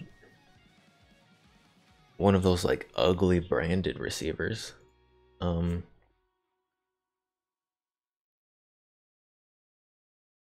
Where, yeah, this one. Like, look at how like obnoxiously branded this is. Like, that's awful. I don't want to deal with that.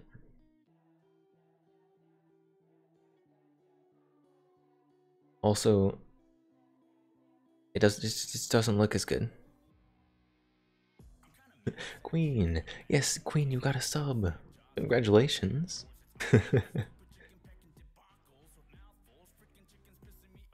And thank you again, Anonymous, for the subs for Destructian Queen.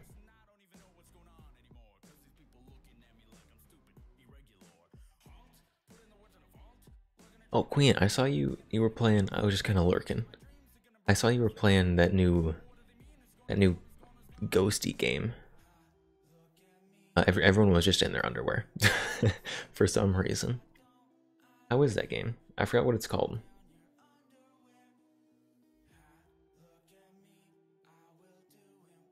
Now you're doing hunts? Oh, nice. Good luck in your hunts.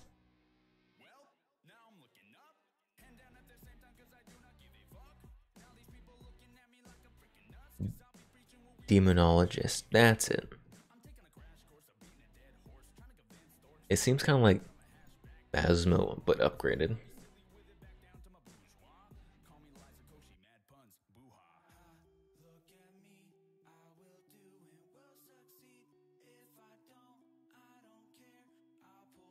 It's better. Less items. Oh, I haven't played Phasmo that much. I've got like less than 10 hours in the game, I think. How many hours do I have in Phasmo? I'm not sure. I have, oh my goodness, I have so many Steam games.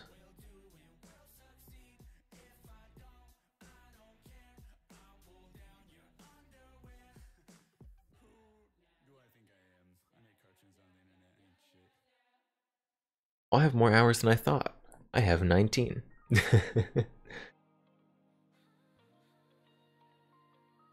Hunt time gonna lurk. Alright, thank you for the lurk and good luck in your hunts. Does my gun shop have surplus gear? No. Nothing worth anything.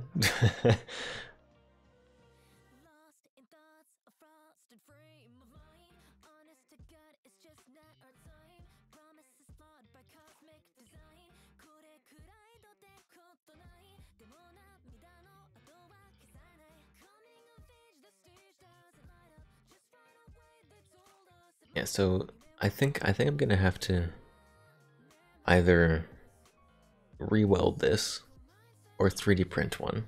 3D print a lower, or both. 3D print one temporarily until I learn how to weld enough to re-weld this. That's a possibility. But because there's no good options. There's no good options for receivers. You want a time period correct Russian sling for your SKS? 1950. Good luck. I wish you the best.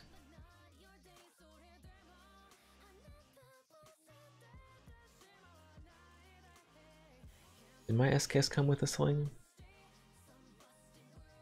I don't think it did. Oh, but my SKS did come with. You wanna know what my SKS came with?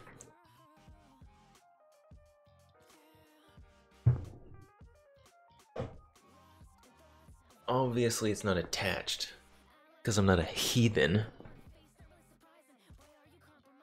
My SKS came with one of these.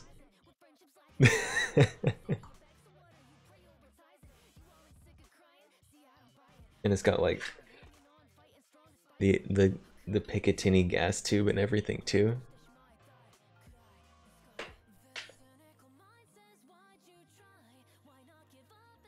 It's got the Bubba SKS Tapco stock. The adjustable everything. It's so bad. This thing is just awful. I need to sell it, honestly. But I got it for with my SKS. Have looked at our combat footage, Ukraine.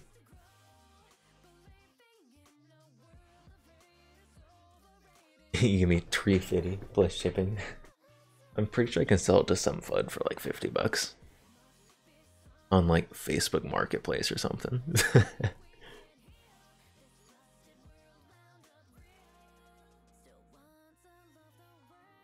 But the problem is that if I sell it to somebody, I know they're going to be bubbaing their SKS. I don't want to be contributing to another bubbed SKS in the world.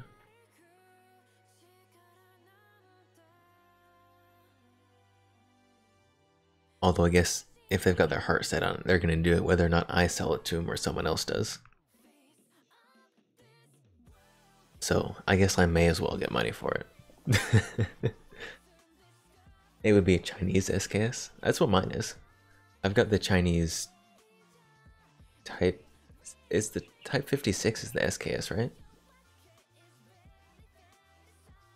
Yeah, that's one I've got. Mine actually, when I bought it, it came in the Tapco stock. But it also had the original wood furniture with it. With like the matching serial number on the stock and everything. So it was Bubba, but it was a good Bubba who didn't just chunk the old one. But they kept it, and they kept it in decent condition. Pretty good condition. So I just stuck it back in the original wood. You would never Bubba your Russian. Anyone who Bubbas like any Russian gun is basically just destroying a collector's item at this point. Russian guns got so expensive for just no reason. Well, I guess there is a reason. The reason being the import bans. And the fact that a bunch of people Bubbaed them. And supply and demand, and there's now less supply. A bunch of people ruined them.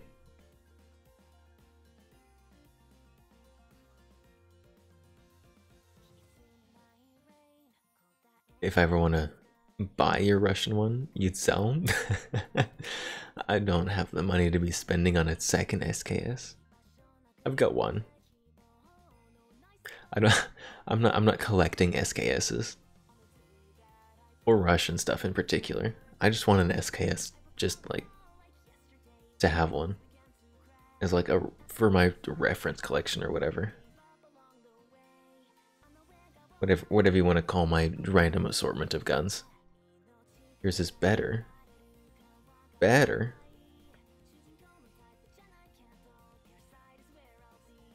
Debatable.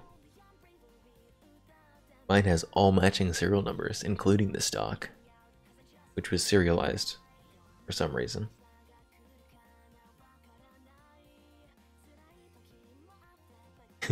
Yours is investment grade. How much? Ooh, how much do the Chinese SKS go for?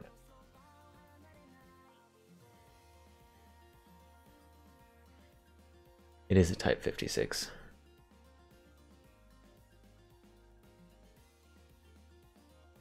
I was right.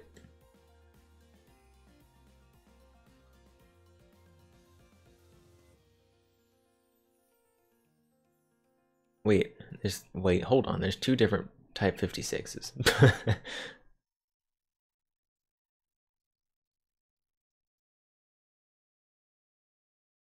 I forgot there's a Type 56. What is it? The -1 that's their like AK.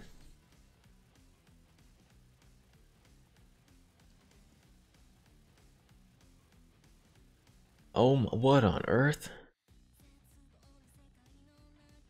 First of all, ew, Bubba SKSs. Oh, excuse me. Oh my, why can I never sneeze just once? Look in gun talk. You can't tell me what to do, but I am still gonna do it.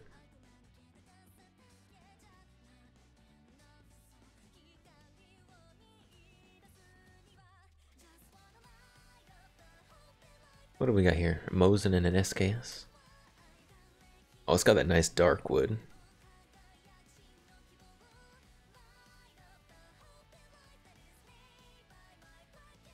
That is a nice SKS.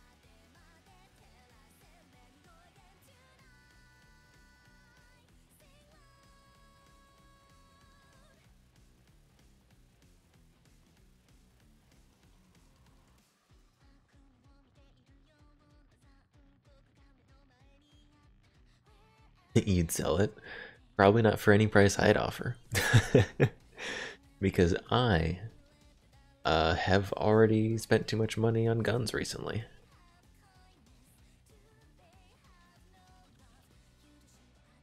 Why is this Chinese SKS going for $1,700? What is so special about it?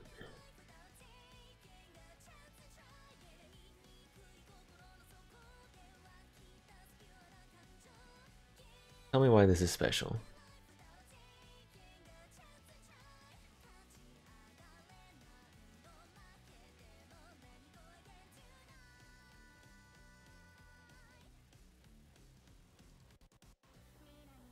You would try 1,700. You could probably get someone to pay that for it. Why is this Chinese SKS going for $1,700? I don't...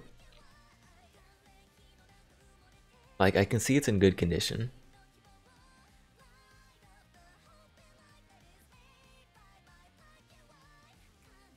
Was this, like, kissed by Mao Zedong or something? Like, why, why is it so expensive? It's just a Norinco SKS. You paid 1,000 a little past Black Friday? This last Black Friday? That's not bad for it.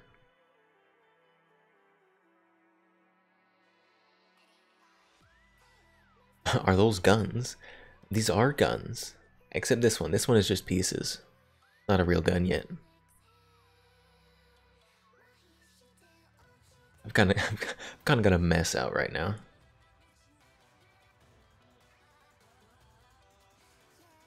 Also, I've got 3D printed dinosaurs up here.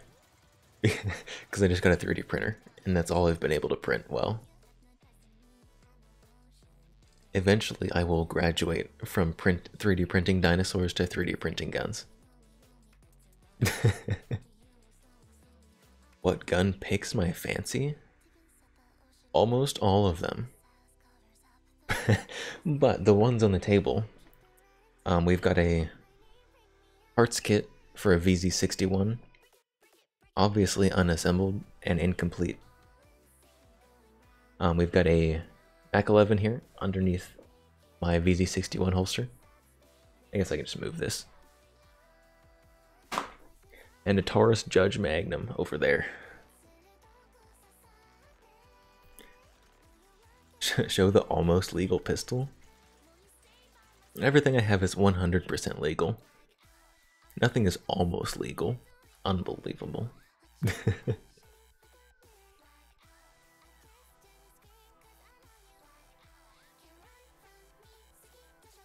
Wait, you want me to show this one?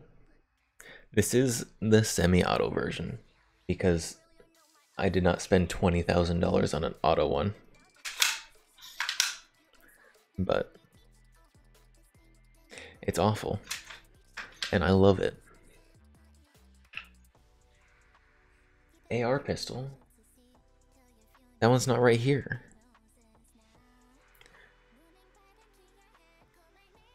That one's in my safe. I'd have to open my safe. It's a whole big ordeal. I have to like punch in numbers and like spin the thing. A lot of work.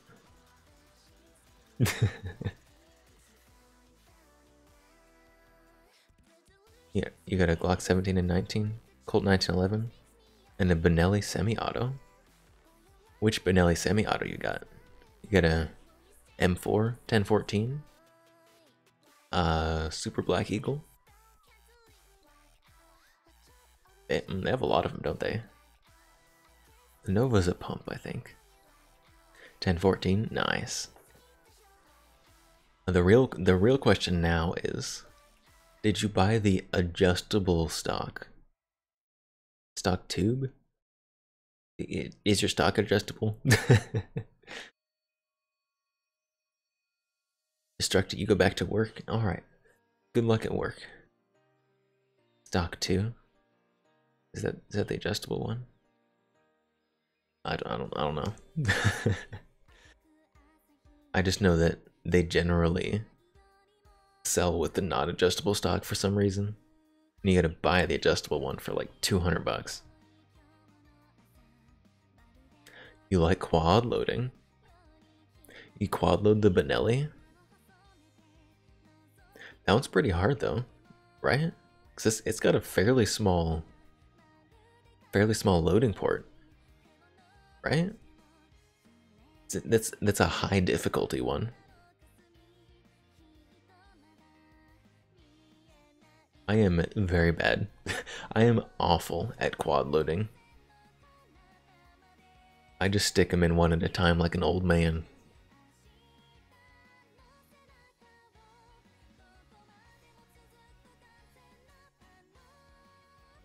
Although I am just starting to get into like competition shooting. So if I ever do shotgun stuff, probably gonna have to learn that.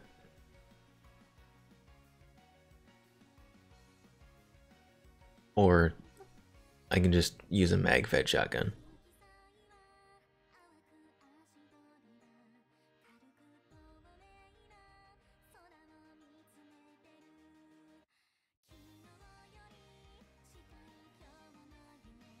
I've got such a mess. I'm glad I got this. I'm glad I got this cloth out. So I'm not putting all this stuff right on my white mouse pad. But I made a mess. And apparently I need to learn how to both weld and rivet to put this together. I thought I only had to learn how to weld. You know, only learning how to weld. I say that like it's inconsequential. So I have to learn how to, I guess I can clean up the corrosion and stuff on these. That's easy. I know how to do that. I can clean things very well.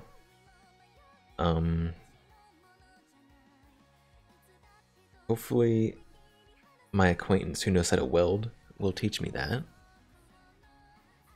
And let me use their welder, because well, I don't have one of those. And then I can put this back together. I'm also going to have to fill in this gap right here, I guess. So that the ATF can't come after me for having an easily convertible full auto gun. Yeah, really, that's all I have to do. And then I can just throw it together. All I have to do is very simple. I have to learn how to weld. Weld this together. Convert. Unconvert? Be sure it's semi-auto only. Not easily convertible to full auto.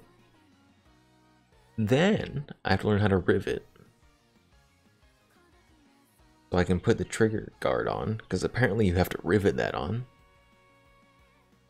And then I just have to put together this puzzle piece thing, and bam, gun. Oh wait, I also have to do an ATF Form 1, because this is going to be an SBR. Because making this a VZ61 without the funny folding stock is it's just a waste of time, honestly.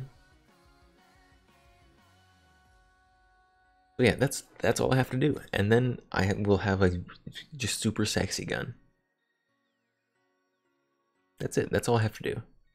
It was a nice, short, easy list.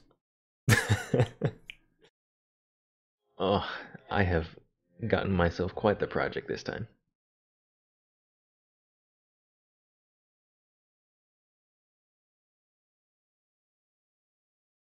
That's a lot.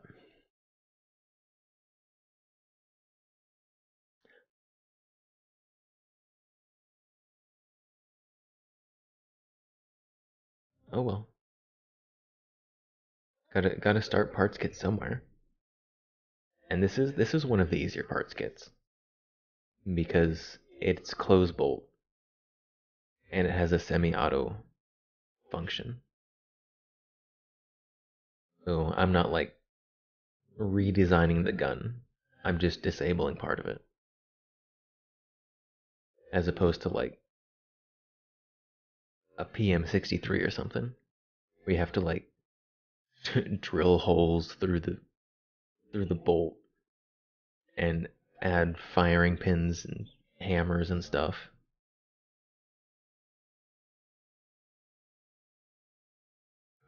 This is easy mode, and and it's still gonna be just an absolute nightmare. Man. What an impulse project I bought myself. That's okay though. I'm gonna have fun doing it.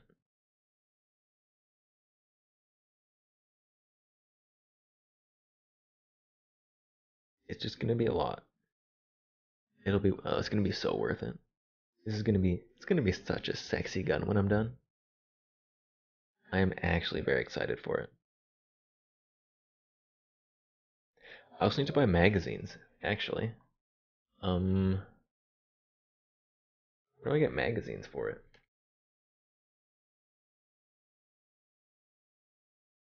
Does Atlantic have them? Atlantic must. Atlantic has everything.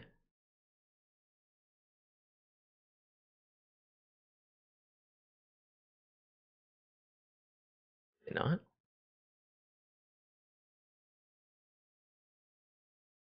I'm gonna be sad if they don't. Where do I get magazines for this? Oh no, there's some.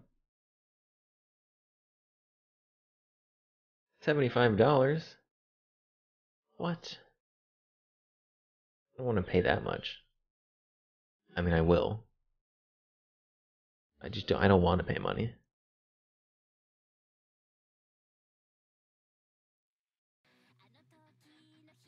Also, it doesn't say what caliber these magazines are. They look like the 32. I hope they're the 32, because that's the barrel I've got.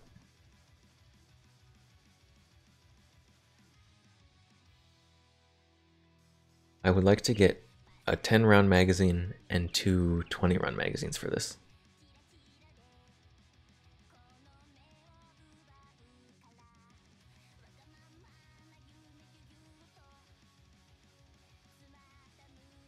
So then I can have the 10, so I can carry it in a holster. Because obviously I'm gonna have to carry this in a holster out in public. Because if you have it and the holster, why would you not? Don't answer that. There's probably a lot of reasons. But I absolutely will. Texas is an open carry state. It's fine.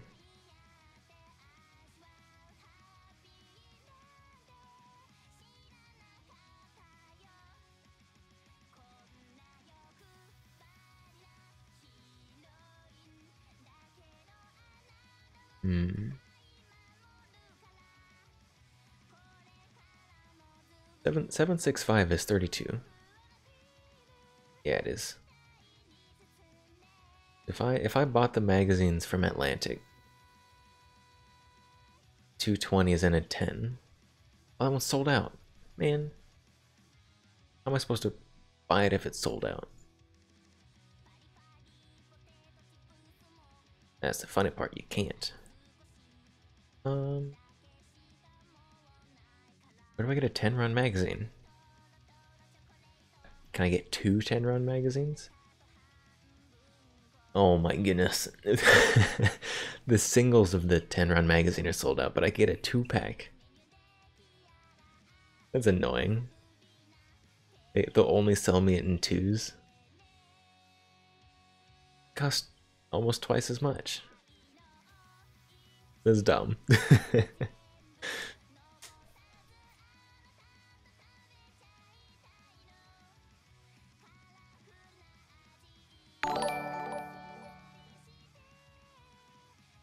Cassiopeia Hashima, voice actor. Hello, welcome. Thank you for the follow, very much appreciated. Well, I assume VA is voice actor. And not Virginia. Just call you Cass. What if I want to say your whole name every time? Also, if I mispronounced it, I am terribly sorry. I am a streamer, so I'm basically illiterate.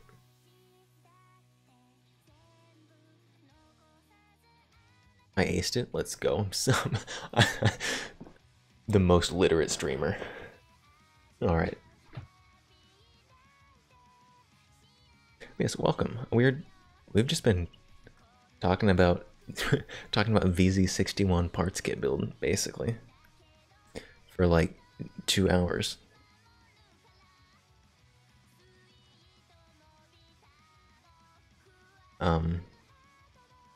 Yeah, since you just joined, I have just acquired a bunch of gun parts that one day will be a completed gun, and it's gonna be super sexy. And I will carry it with me everywhere. Except to work, because that would probably make them upset. Oh, we're at a gun shop. They'd be fine with it. Well, no, they'll get over it.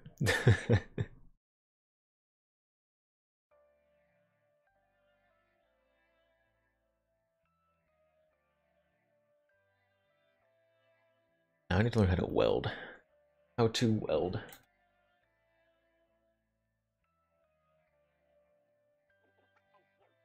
Nowhere near the first to call you Cassiopeia instead of Cass, which you don't mind. Also, you don't know much about guns? That is fine. It is okay that you don't know much about guns. I know a lot about guns.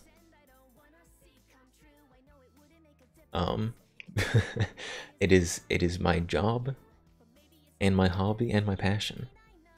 So, although I may not be an encyclopedia of guns like some people are, I know a significant amount.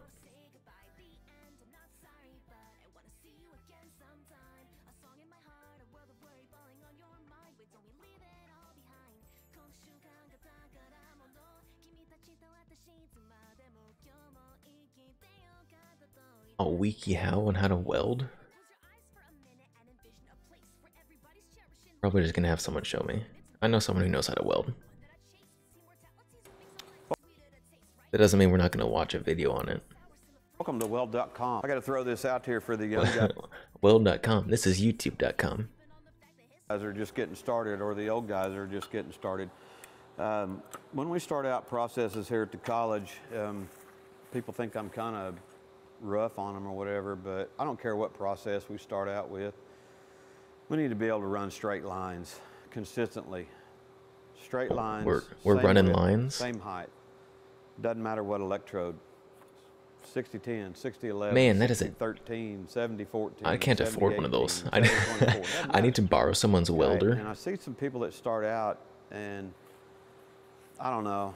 I give some pretty Jokes on detailed him, you're gay. instructions on how to do this, and I do some You can demos. make your weld I ran lines the first however bead of curvy this you want. Over here on the edge of the plate. The edge of the plate was straight. Okay, I now have a guide to go off of. I could have started next to this weld in the toe of the weld of this weld right here in the middle of this joint. This is And an now old he's talking training about coupon feet. that we're not cutting it down anymore, so that's We're running what we save them lines and for. there's toes. Sometimes we'll cut them and we'll do fillet welds and lap welds and stuff. So I ran on the edge. I ran the first bead on His the weld's edge. looking fruity. Okay? So and now, in order to it's pretty run curvy straight over here. lines, Pretty curvy we there. want to orient the rod up here. This is a 5/32 70-18. I have it set at 160. It's a amps. what?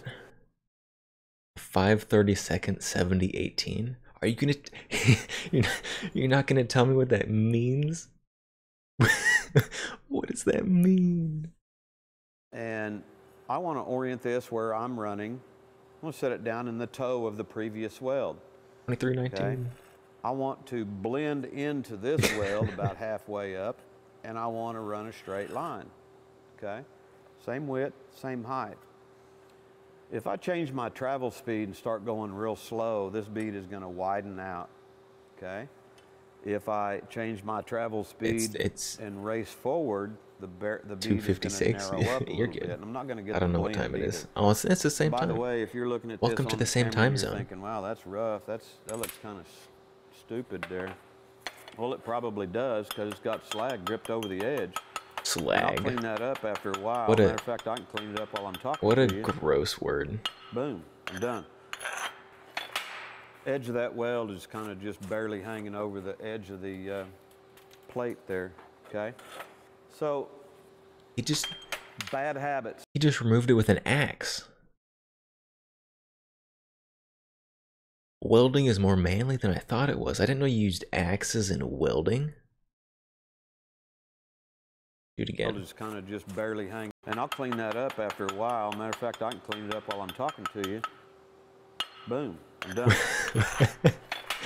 Edge of that weld is kind of just barely hanging over the edge of the plate there, okay? So man, just use an So- axe when welding.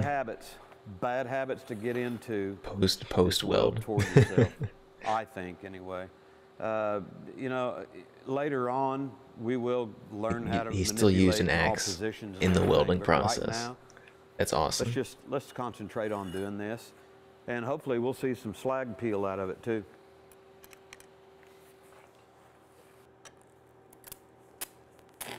Come on, darling, light up here. Don't be that way. Darling. There we go. Well, I cannot see what's happening I there. need to explain what I'm seeing, what I'm feeling here. I have this rod leaned back. That is so about cool. 40 degrees or so. I also have it pointed toward me about 10 degrees. Just so I can get that slag running behind me. It's cool. Your slag Oh, feels well, violated. And I'm barely touching the plate. I can feel the plate. I'll Ooh, violate your there we slag go. with an axe. What this guy Welcome did. to stick welding. I'll see what happened here. I've got a big old crack in my slag here. It just kind of fell off. So I've got an electrode that... He's got a crack in his slag. Not good, not good, not good. Got an electrode. You need to check the flux on them. I found some here lately that... I found a 6010 the other day. A 6010 the other day that had about, I don't know... What about a was third of the that? way up from the start of the rod. It just I'm going molted. to leave that little dingus on there and see if I can weld over the top of it. When I restrike... Wait, hold on. We need something explained. Not good, not good. Got an electrode. You need to check the flux on them. I found some here lately that... I found a 6010 the other day. His weld molted. A 6010 the other day that had about, I don't know, about a third of the way up from the start of the rod. What was I'm going that? to leave that little dingus on there and see if I can weld over the top of it. It's a dingus. When I restrike That's- this rod, That's I the wanna official restrike word. it The out here dingus. in the direction that I'm going, I want to kind of long arc lift over and bring it back into the top of this pool here and take off again.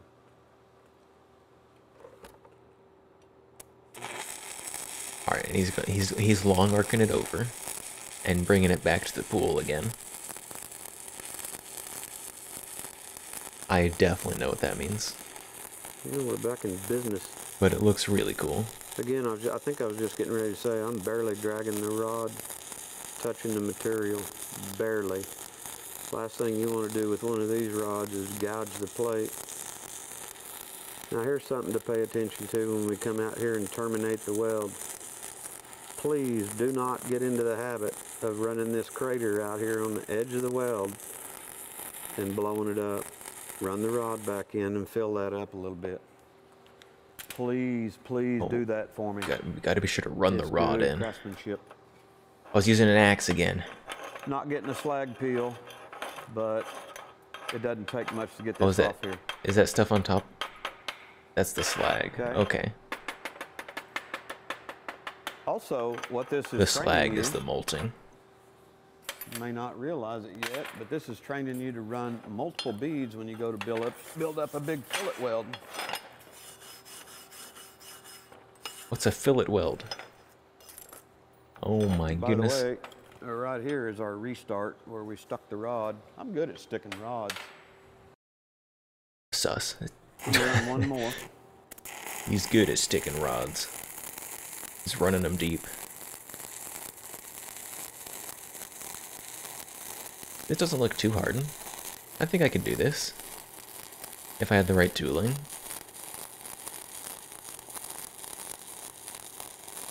I said I was going to run. That doesn't look too bad. bead, You just gotta have a steady and I'm hand. going to run 2. And the reason is, this plate is now getting saturated with heat.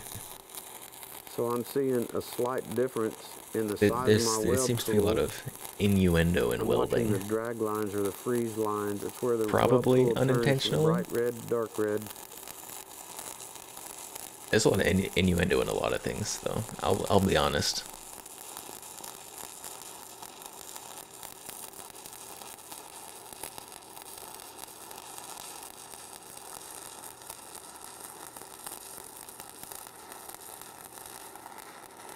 Look how smooth he did that whole thing.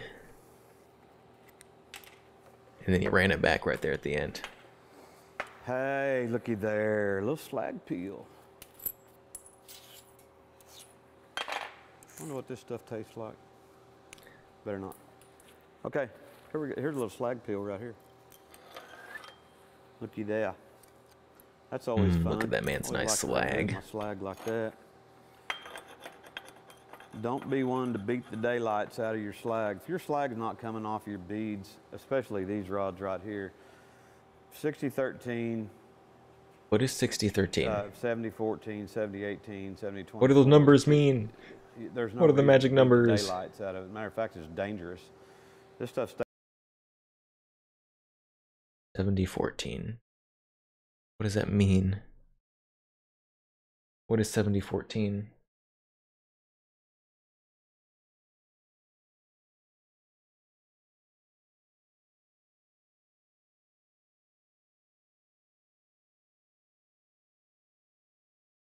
Okay. So the numbers are just different welding rods. They're measurements. They're measurements for the welding rods. Okay. Okay.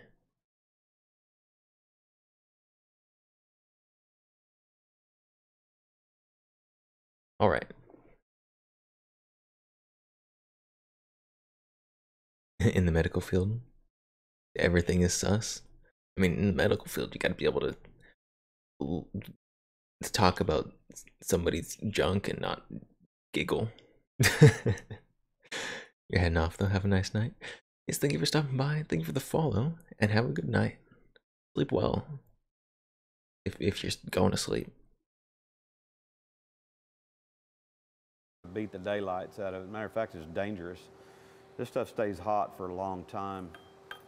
And I have actually been wearing safety glasses, face shield, and I've got stuff in my eye. So just kind of avoid the projectile part of welding and don't beat on stuff.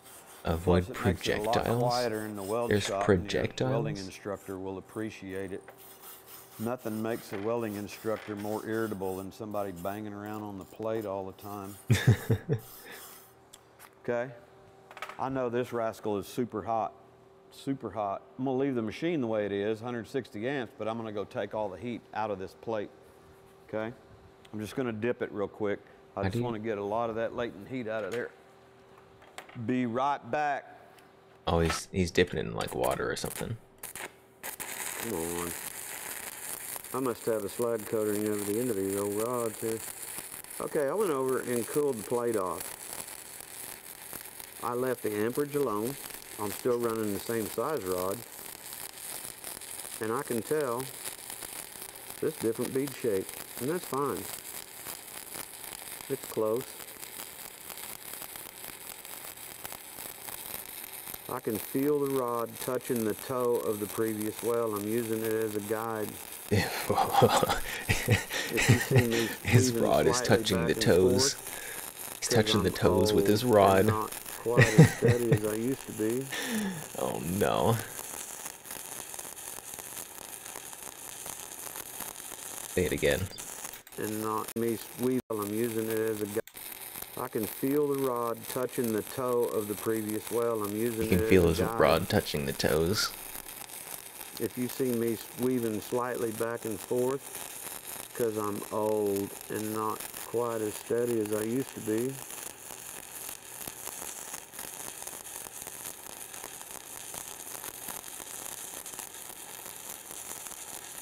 Oh yeah, that's my excuse anyway. Wow, it's almost like I'm not going to make it all the way. Oh, there's a nice little explosion. Wait, Looks explosion? like this rod isn't going to make it all the way to the end. Maybe it will. What's wrong with your Gonna rod? be pushing it. One thing about it is I'm not going to speed up. If I run out of rod, I run out of rod. Did Barely not. made it. That's another thing. I His see rod people was long do. enough. They can see where the end of the plate is, and they know they're running out of rod, so they hurry up and get over there, and it changes the width of their bead. Don't do it. Don't do it. You need to practice restarting anyway. So it seems When like that electrode exploded a minute ago, it left a nice little, oh, but it's loose. Okay, I'm good. See, I'm not getting a slag peel this time, but my slag is cracked. And it flew right up off there for me. it seems like the most important part of welding. I'm gonna brush the toe of the weld. Brushing his toes. Seems like the most important part of welding is just By doing being this slow method, and I know patient. this seems boring, but you need to challenge yourself. Run the exact same straight line. Run as straight as you can possibly run. I'm starting out, and I've already got a little curvature to mine. I could correct it I could do it. You know, it's okay to run a straight line. Grab a piece of soapstone and leave yourself a guide mark in there. Whether you do it, What is whether you measure soapstone? it off of here, just make a straight line so that when you run in the toe of the weld, you can kind of pause or do something, and then you'll straighten them right back up. But challenge yourself to run really straight beads, because when you get into stacking multiple passes, they need to be the same size, same width. Here, I'll just throw this out there. Go look at Wow. Migman.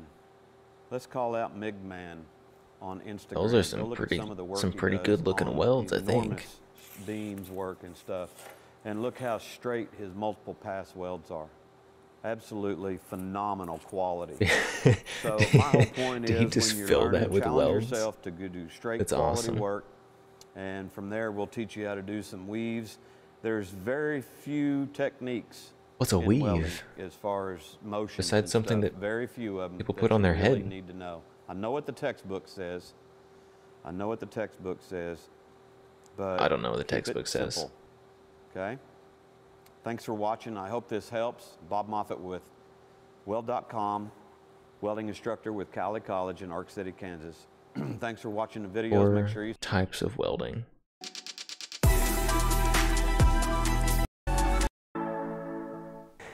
Hey, welcome to the shop. What are the different kinds so of there are a lot of welding? different kinds of welding out there. I'm going to break down. I need the to figure out what foremost kind of types welding I from a need to high use. level, so you'll know what you might want to learn or you might want to learn next. Now, if you actually want to learn how to do one of these, I've put videos that I made down in the description below, so you can link to those. I need to figure out and what see kind of step by welding step I how to need. learn them. But today we'll just talk That about seems what they're important. good for and how they kind of work. Now let's start off with stick welding. It's also called shielded metal arc welding or manual metal arc welding or rod welding, a bunch of different names. I think, but all yeah, called that's stick one the welding. guy in the last video was Uses these using, electrodes that look like a stick. where he was pressing Now, his rod this is into the actually an toes. ingenious invention because it solves multiple problems all in one simple package. So the first thing that you have in the center is you have a rod of metal that's similar to the metal that you're welding. In this case, it's steel. And I'll connect it to an electrode holder like this, which is an electrical clamp that has a handle on it. And that allows electricity to flow from my welder up through the rod. And then I'll put this other clamp on my welding table, or you can put it on the part you're working on, to complete a circuit.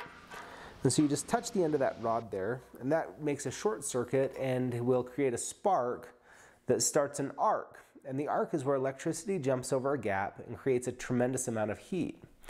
Now when that happens, it melts your base metal, and it also melts off the center of this rod and adds it to it. That's why you get that crowned up shape on your weld. The other thing that happens is this outside coating that's called flux Turns into burns slag. off, and it protects that molten metal from the air so that it doesn't get contaminated by oxygen and other things in the air. So it's really genius how that works. The flux. The Now, flux as you turns move into slag. along, your rod will burn down from long to short, and let's go ahead and do a little demo. So you can see as I'm welding here, the electrode is just maintaining that nice short arc, and that's because I'm moving my hand in closer to the metal as I move along, and it's just, you've got that bright spot where it's really hot, it's depositing that metal in, and it's also burning off that flux and leaving a coating on the top of the weld called slag. The flux turns into slag. Now, at the Still end of the sounds like a weld funny here, word. You can see that slag coating remaining, and I'll go ahead and just remove it with a tool called a chipping hammer. And after I rake that off and clean it up, you can see I have a nice result. So stick welding is really good little for a few splattery reasons. over there on the One, left the side. equipment is inexpensive. So you can have a basic arc welder like this Lincoln Tombstone BuzzBox, or this is another stick welder that I picked up for about $100 on Amazon that works pretty well also. And so it's very portable, very simple. You just need one of these and some rods. You said they along were with your cheap, safety but gear, and you're basically in business. You're ready to go. You didn't say how much they Some of cost, the drawbacks right? along You with didn't? also, and so it's very. This Oh, is wait, another no, yeah, I stick did. welder that I picked up for about $100 on Amazon. That works $100. pretty well also, and so it's very portable, very simple. You just need one of these and some rods along with your safety gear, and you're basically in business. You're ready to go.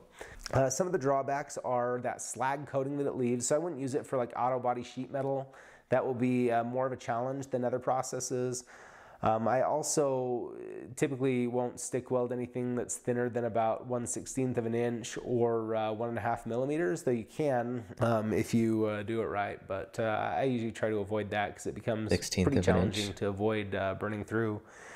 But it's really good for anything that thick or thicker, especially good for structural things. That's like probably welding about how up, thick these furniture, receivers are. trailers. If you want to build a smoker, those kind of things, it's good for all These sorts are of probably things like that. these are Just probably an general purpose eighth, work but and that's still going to be repairs. So, really good process. It's getting used a lot small, in I industry think. still, especially on the pipeline. Next, He said let's not talk to use about it for flux small core things. welding, and it's basically the same process as stick welding in that you deposit your metal through an arc and you shield it with the flux. But imagine taking the stick welding rod and you turn it inside out. So you take the metal and put it on the outside of the flux, and then you wind that around a roll and you feed it with a motor instead of feeding it manually with your hand. And that's what you have here is this feeding mechanism, and you push it through a tube and out a gun. Now, some of the advantages here are, one, it's easier because you don't have to worry about striking an That arc. looks It kinda funny. I happens don't on know its own when why. you push the button. Also, you just maintain the same distance, and you don't have to stop when your electrode runs out. So it's definitely much easier than stick welding to learn how to do. It can also be done with relatively inexpensive equipment. This is just on a basic flux core welder from Harbor Freight that's less than $200, and there's other similar ones. Than that. This one That's like twice as much I've had money. for a little while and use it from time to time, and it's worked well. Or you can use basically any MIG welder. So if you know you're going to want to, MIG? you know, learn to MIG weld one day or add Isn't that an the airplane? gas cylinder to do that, you can get a MIG welder and set it up for flux core now, and then grow into it. So it's really good for that. I also don't- It can I weld, don't know you what MIG anything welding from is. thinner sheet metal all the way up to this one's rated for 3/16 of an inch. But there are industrial processes that weld extremely thick things. Using heavier duty equipment with I need flux core small, process. thin so it's good welds for all of that. You still have that slag That to don't deal with, destroy right? what So watch as I getting weld welded along to. here. You can see I'm just maintaining a steady distance with my arc between the end of the gun and the workpiece, and moving along, and it's depositing metal in just the same.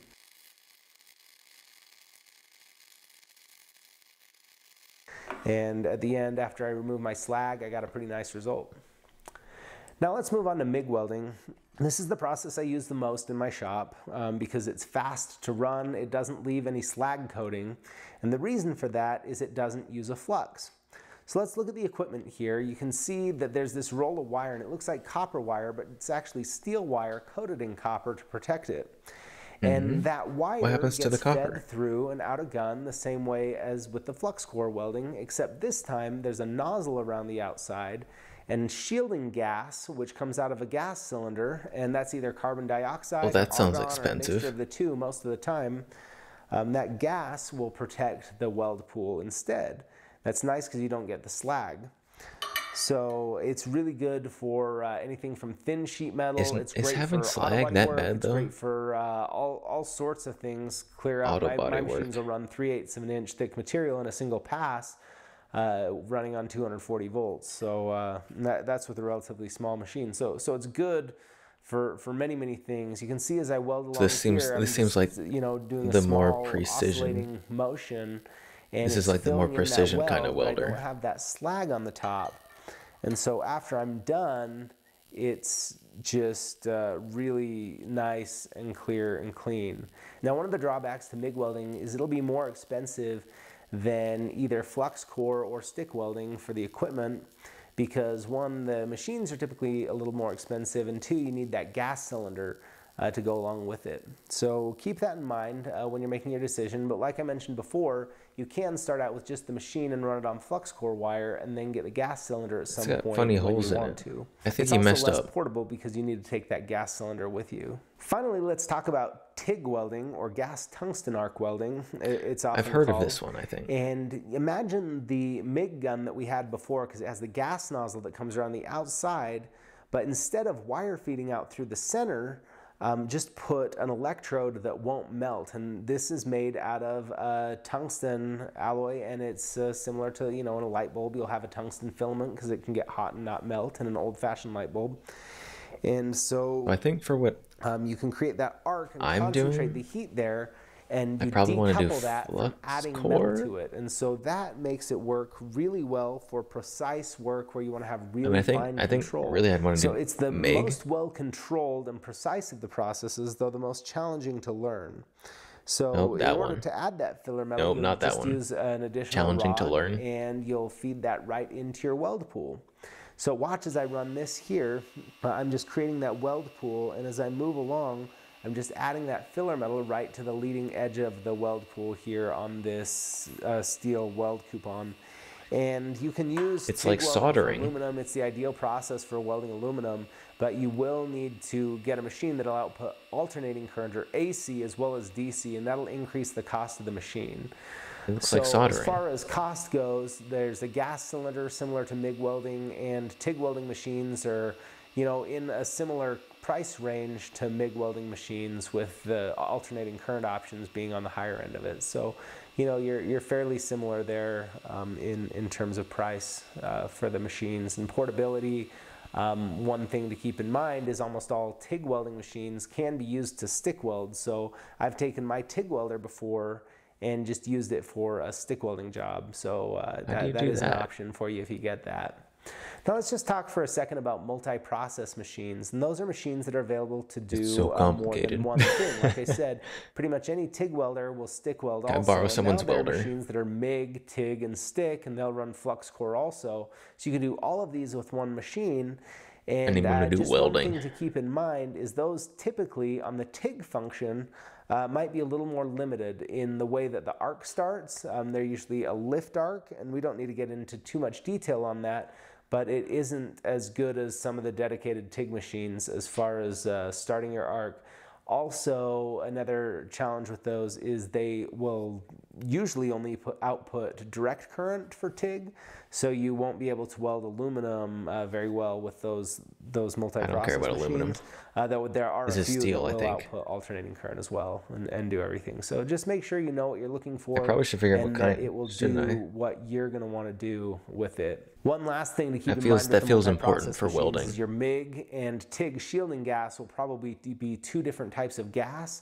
So make sure to keep that in mind if you're planning on doing both, that you'd need to purchase 2 gas cylinders, which will increase the cost a bit. So if you want to learn how to do one or all of these processes, check out the videos I've linked down in the description below. Teach me as how to well do as all of some, them. links and I don't have any equipment machines reviews to that do you it. might want to use.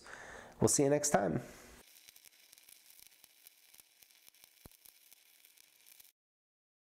Hey, welcome to the shop. Today I'm here with my buddy Jeff. Also known as the Mech Master. This is so cool. And I want to learn how to we were weld. talking the other day about I'm just how gonna start people welding get stuff set up together to weld, randomly. You know, all the equipment for basic projects, and we're wondering if you could do it for I'm gonna be a under welding $200. VTuber. Now, in order to prove that we could actually do it, we needed to build a project. So we are starting out with some tubing and a pre-cut board to make an end table. We'll meet back up here at the end to compare notes and see how it went. All right, so I've been shopping for tools. Oh, I love shopping for tools. Anyway, I'm standing behind a small mountain of gear that I picked up to be able to make this little project. It's amazing how many things you need when you actually think through every step of the way. I'm just gonna take a look at each of these items and tally up the budget as we go along through the build.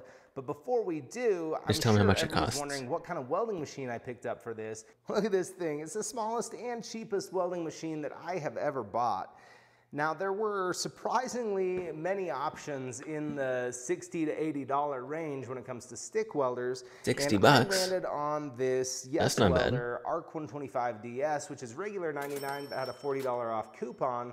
Now, as far as welding process goes, if you are setting up to weld thinner material, you might not want to go with the stick welding machine. You might be better off with a flux core machine on a tight budget. Let's fire this thing up and see how it runs. I should probably get a flux core one, I guess. 7018 at 90 amps on a flat plate, and it seems to be laying in a bead just fine. So I think it's going to work for our project here and probably be good enough. You said a whole bunch the of first step in this fabrication measuring numbers project is that I gonna don't be some understand. marking They're probably as well as some important. measuring, so I picked up some basics for that. From Harbor Freight, I paid full price for their basic tape measure, as well as Full a little price of speed $3. square that's going to help me mark everything out, both those straight cuts and 45 degrees.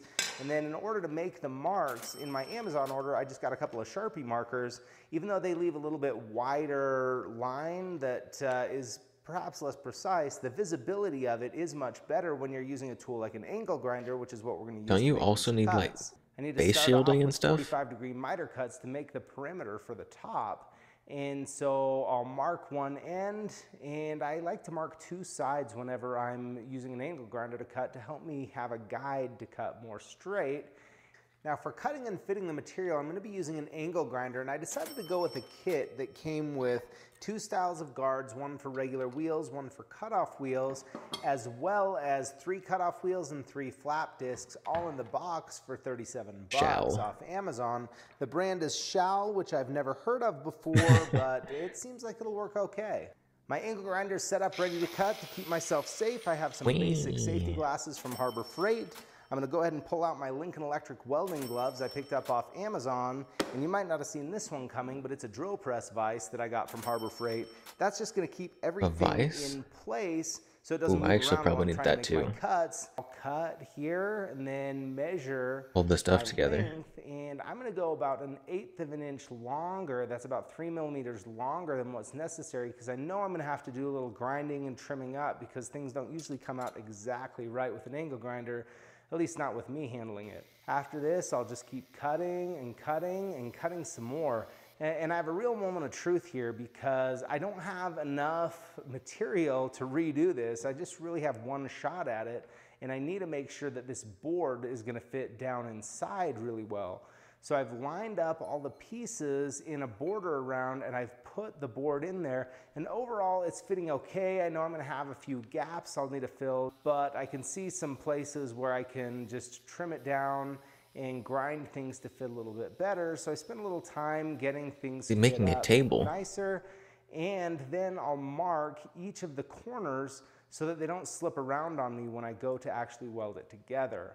Now that all the parts are cut, I'm ready to do some welding, and I need a few more things. I'm ready to do some welding. I have a couple of needs here and a couple nice to haves. I have some 7018 3/32 of an inch electrodes. You could use a 6013 or 6011 or whatever you want. I chose 7018. It was the, I think I'll get a little bit nicer bead appearance just from Harbor Freight. The flux now, welding? I also need a welding hood. Thick welding and flux welding? On Amazon, how many in the $20 to $30 range and MIG and TIG. were. So this one that was the is 4 a different Deco kinds. brand, Oh, here's his face shield. Auto darkening helmet that I picked up off Amazon for 22 bucks with an $8 coupon. So I got the headgear installed on this welding hood, and you know, it feels pretty lightweight and cheap, I'll be honest with you. I put it on for a minute, and while I wouldn't want to wear it all day, it's not terribly uncomfortable. The biggest drawback, I think, to this the welding helmets look so funny when they're up. The viewing window is just really small. Now, like I mentioned, I picked up a few nice to haves. I got some 6011 electrode. That's going to be a little bit better for tack welding, and a little bit nicer That's not bad. hammer just from Harbor Freight. This should help remove some of that slag without having to use that cheap one that came with the machine.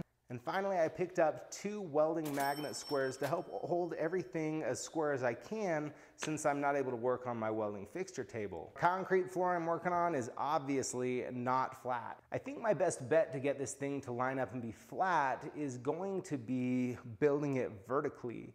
So I've clamped one piece into the vise, and then I'll use these magnetic squares, and by attaching the next part vertically, that's going to keep it from pulling side to side on me because I have that long edge. That's pretty big brain, actually. Square to hold it in place.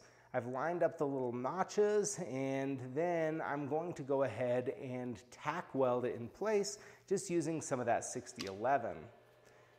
Now once I have a couple of tacks on each, I'm just going to tack on one face.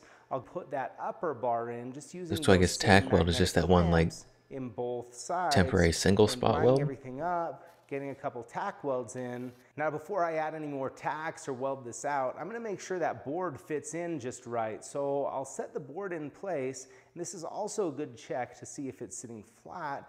And I can see that it's a little bit out of flat, so I'll just use that extra piece of material, and since I've only tacked one face, I'm able to move it around a little bit, and I'll bend it so it's flat. I went a little too far and went the other direction, and came out with something I'm pretty happy with. So you said the ground wasn't flat. The other side up and weld it on each side. Now, in order but he's measuring it against. He's measuring to see if it's flat against the ground. I'm going to weld on the faces first, and here I've switched over to 7018 to run these welds, and it's going pretty well, but you know, this machine, it feels just a little sluggish to get started. That being said, for 60 bucks, it'll stick stuff together. Wait, so that's pretty cool if you ask me. But is it just as good as a more expensive machine? No, it's just really not. That's the fact. Some of the stuff. Here. Now, some of the numbers. Weld, I'm just going to chip off a little bit of the slag using that chipping he's hammer, saying, and then I'll brush it here with this little wire toothbrush that came with the machine. Now I can weld that inside corner joint. Some of the numbers he's saying are for like the permanent welds, and some of them are like the temporary ones. Wheel and just flatten everything out. Next, I need to turn my attention to some tabs to keep the wooden panel from falling down through this top frame. And I'm just going to make those out of some sides of this square tubing because that's really all I have to work with. So I've cut 1 inch long section of it, and I'm going to split on each of the corners to give myself some little 1 inch by 1 inch squares that I can just set in place with the magnet square, tack them up with some 6011, and I'm just going to weld these out with that 6011 here on the bottom. Wait, now, my attention to the legs, he used the 70 something for it last time. Why? Wait, tell me why you're using different numbers. Tell me what the numbers mean. Come on. To hold them in place. I want to know what the magic numbers are. Once again with that 6011. And once I have 3 good tacks on there, I can prop this thing up on its side so I can run these outside welds in the flat position, which is pretty nice. It's definitely better than being right down on the ground. And the table frame is pretty much done. Now I need to clear those inside fillet welds that I put in the frame so that it can drop down into place. Now that it's in there, it actually looks pretty good, I think. That's a pretty decent table, actually. Very basic toolkit. All right, well, mission accomplished there. The metal finishes. We're going to meet back up with Jeff not and quite compare great. my kit with his and chat a little bit about that. But before we do, I'll talk about the 3 big ticket items. First of all, the welding machine itself. 3 big tickets. What do you say about a machine that costs 60 bucks but there were and 2. It works? The machine and awesome. That being said, blow grinder guy. It didn't have as smooth of an arc as I was used to, and it seemed like it took a little bit of time for the arc to get going. The angle grinder kit, I was super impressed with it. That was the 2 big ticket items, I thought. It had really good power. I don't know how long it'll last because I just used it on this one project so far. Now the welding helmet itself, it wasn't really all that comfortable, but the optics worked pretty well. Was that a big ticket? The feature seemed to work well. I can still see, so I mean that's good news. Now let's get back with Jeff and see. It does seem like the helmet is very important for protecting your vision. Did you build a table? I built a table.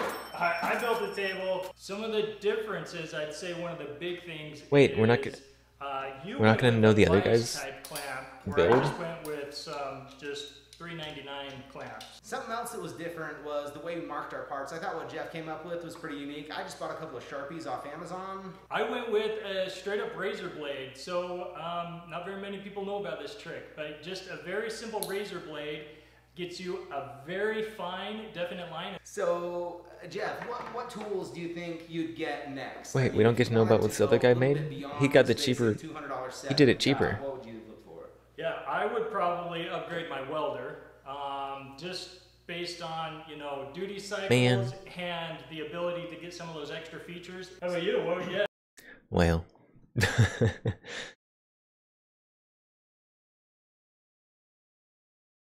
I wanted him to tell more about welding. Well, I guess welding doesn't actually seem too bad of an option. I think probably I'm gonna clean up these parts, obviously get like the corrosion and stuff off. I can do that without any special tooling. I've got all the stuff to do that.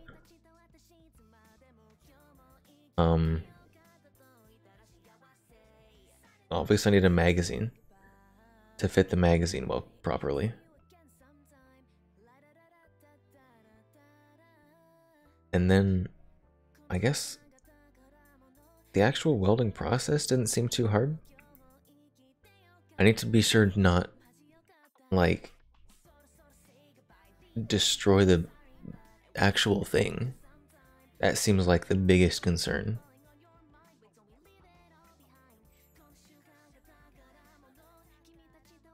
This became so much more doable after seeing how easy welding looked. I know it's not actually going to be that easy.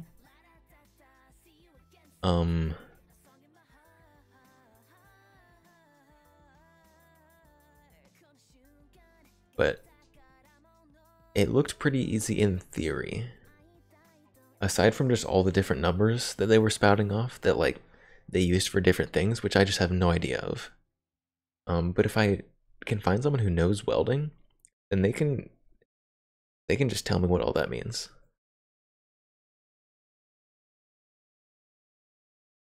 And I'm excited for this again. I impulse bought this and I was super excited, and then I got it and I was like, oh no. I've bitten off much more than I can chew. And now I'm excited again. I think this got so much more doable again.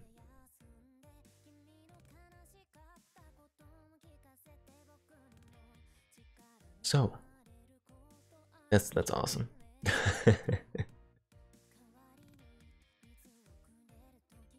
Yeah, so oof. It's after 3. It's a bit of a shorter stream today, but I think I'm probably gonna call it there.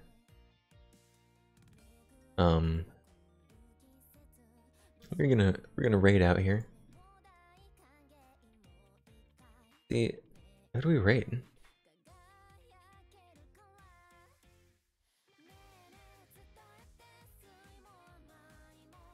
Who should we raid today? Queen stopped by earlier.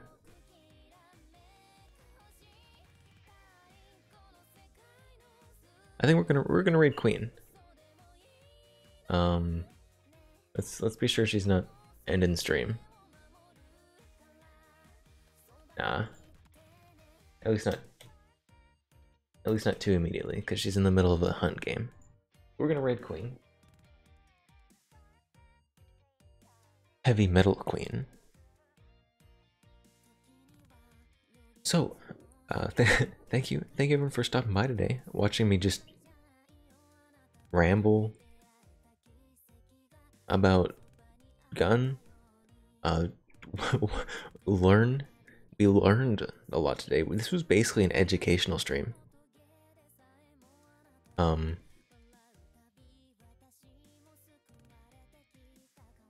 Yeah, thank you for stopping by. Thank you for the follows. Thank you for the subs. Thank you, Knockout, for all the bits and carrots.